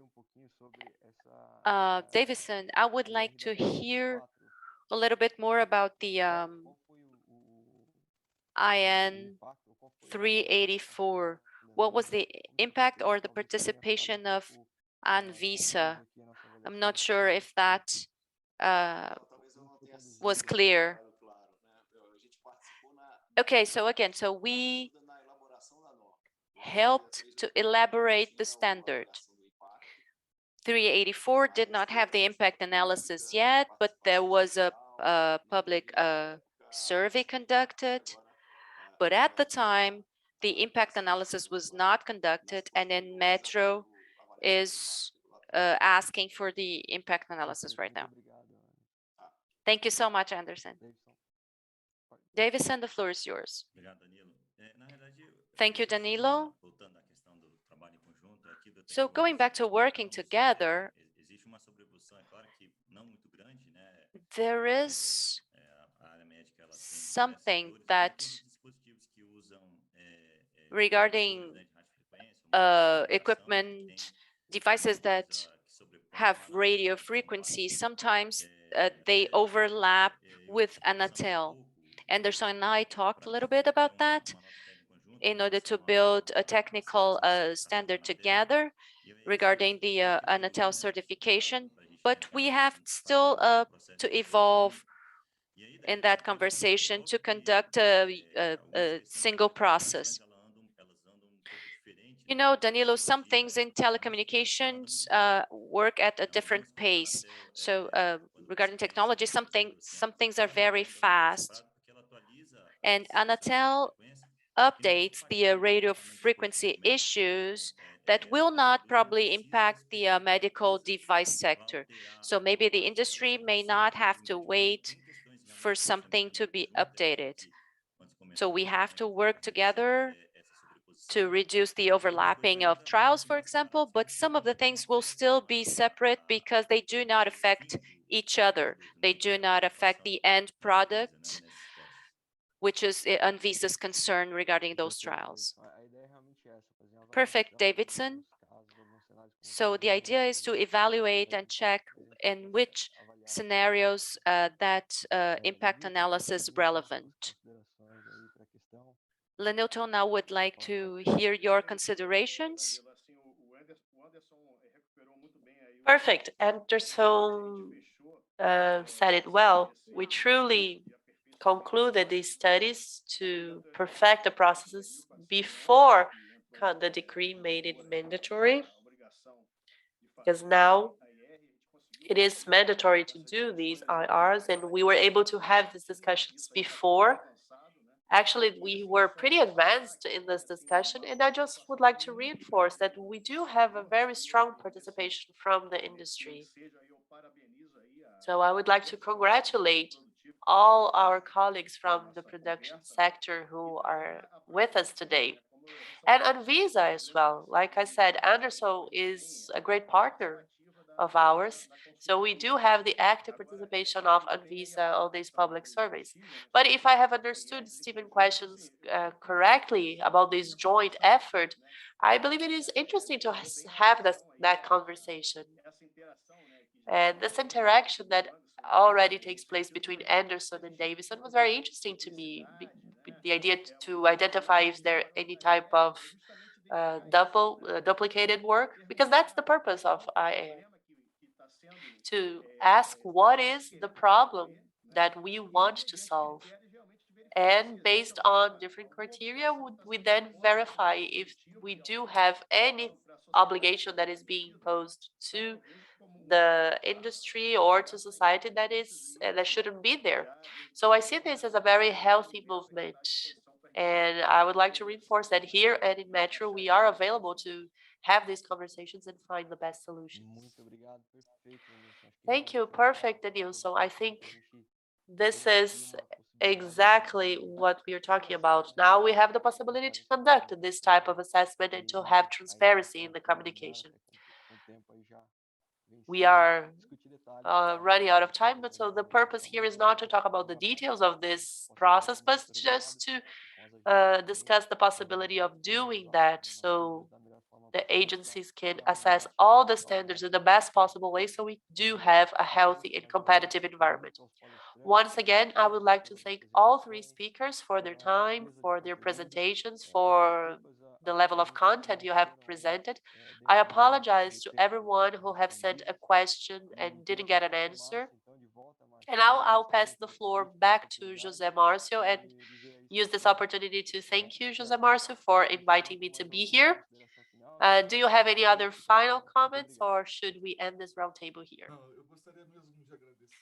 I just would like to thank you all, especially Danilo, because he always helps us anytime he can. But I also like to thank Anderson, Lenilton, and Davison. This has been truly a very interesting discussion. We do have a number of questions via chat. I'm sure you have seen them. And this is my proposal. I will forward these questions to the speakers. They will give us an answer and we will send the answers back to you. I think this is the best way, the most convenient way to approach this. Once again, I would like to thank all the speakers. We have had a very good number of people watching us today, more than 200 at times. So it really shows how interested people are in this topic. I'd like to say my goodbyes now. Wish you all a great day, and we'll see each other again tomorrow at 9. Thank you very much. 10 anos de Abis. 10 years from Abyss, a decade of accomplishments. The Brazilian Alliance for the Innovative Health Industry gathers the main entities that represent medical devices in the country, a sector that follows you throughout your life. You use a medical device from the first breath you take until the last. Pretty much everything that is associated to the health industry that are not drugs. We have around 70,000 products that are registered by Anvisa, which is huge. Our annual market in Brazil represents around $11 billion a year. We generate 140,000 jobs directly and 255 indirect jobs. In 2011, the alliance was created to join strengths in the segment. Abrade, Avida Med, and CBDL. Together, they created Abyss, which represents more than 550 companies in Brazil. The Abyss Alliance was a great accomplishment because now the topic of medical devices and are part of the discussions table. Up until then, we didn't have much room in that table. And now every discussion that took place in the legislation environment always referred to the pharmaceutical industry before that. Abyss produces data and documents to support the creation of policies related to medical devices. We published a document called Health 4.0 that has caused an impact even in other countries. And more recently, a new publication was presented highlighting the new challenges and opportunities for the industry. Our proposals are heard by the regulatory agencies and by the National Congress, and we work to include the medical device sector in the Brazilian strategic agenda as a vital sector for the human, social, and economic development of our people. Medical devices help limit or contain the costs of providing healthcare to patients, allowing for an early diagnosis and monitoring. New technologies generate advancements for Brazil and the world. Abyss has brought more coherence in the recommendations given to the private sector for an effective public health policy, and we have worked to implement international standards for health, innovation, ethics, international trade within the system. We work together to eliminate any type of barrier that might exist to the medical technology that not only save but also improve the patient's lives.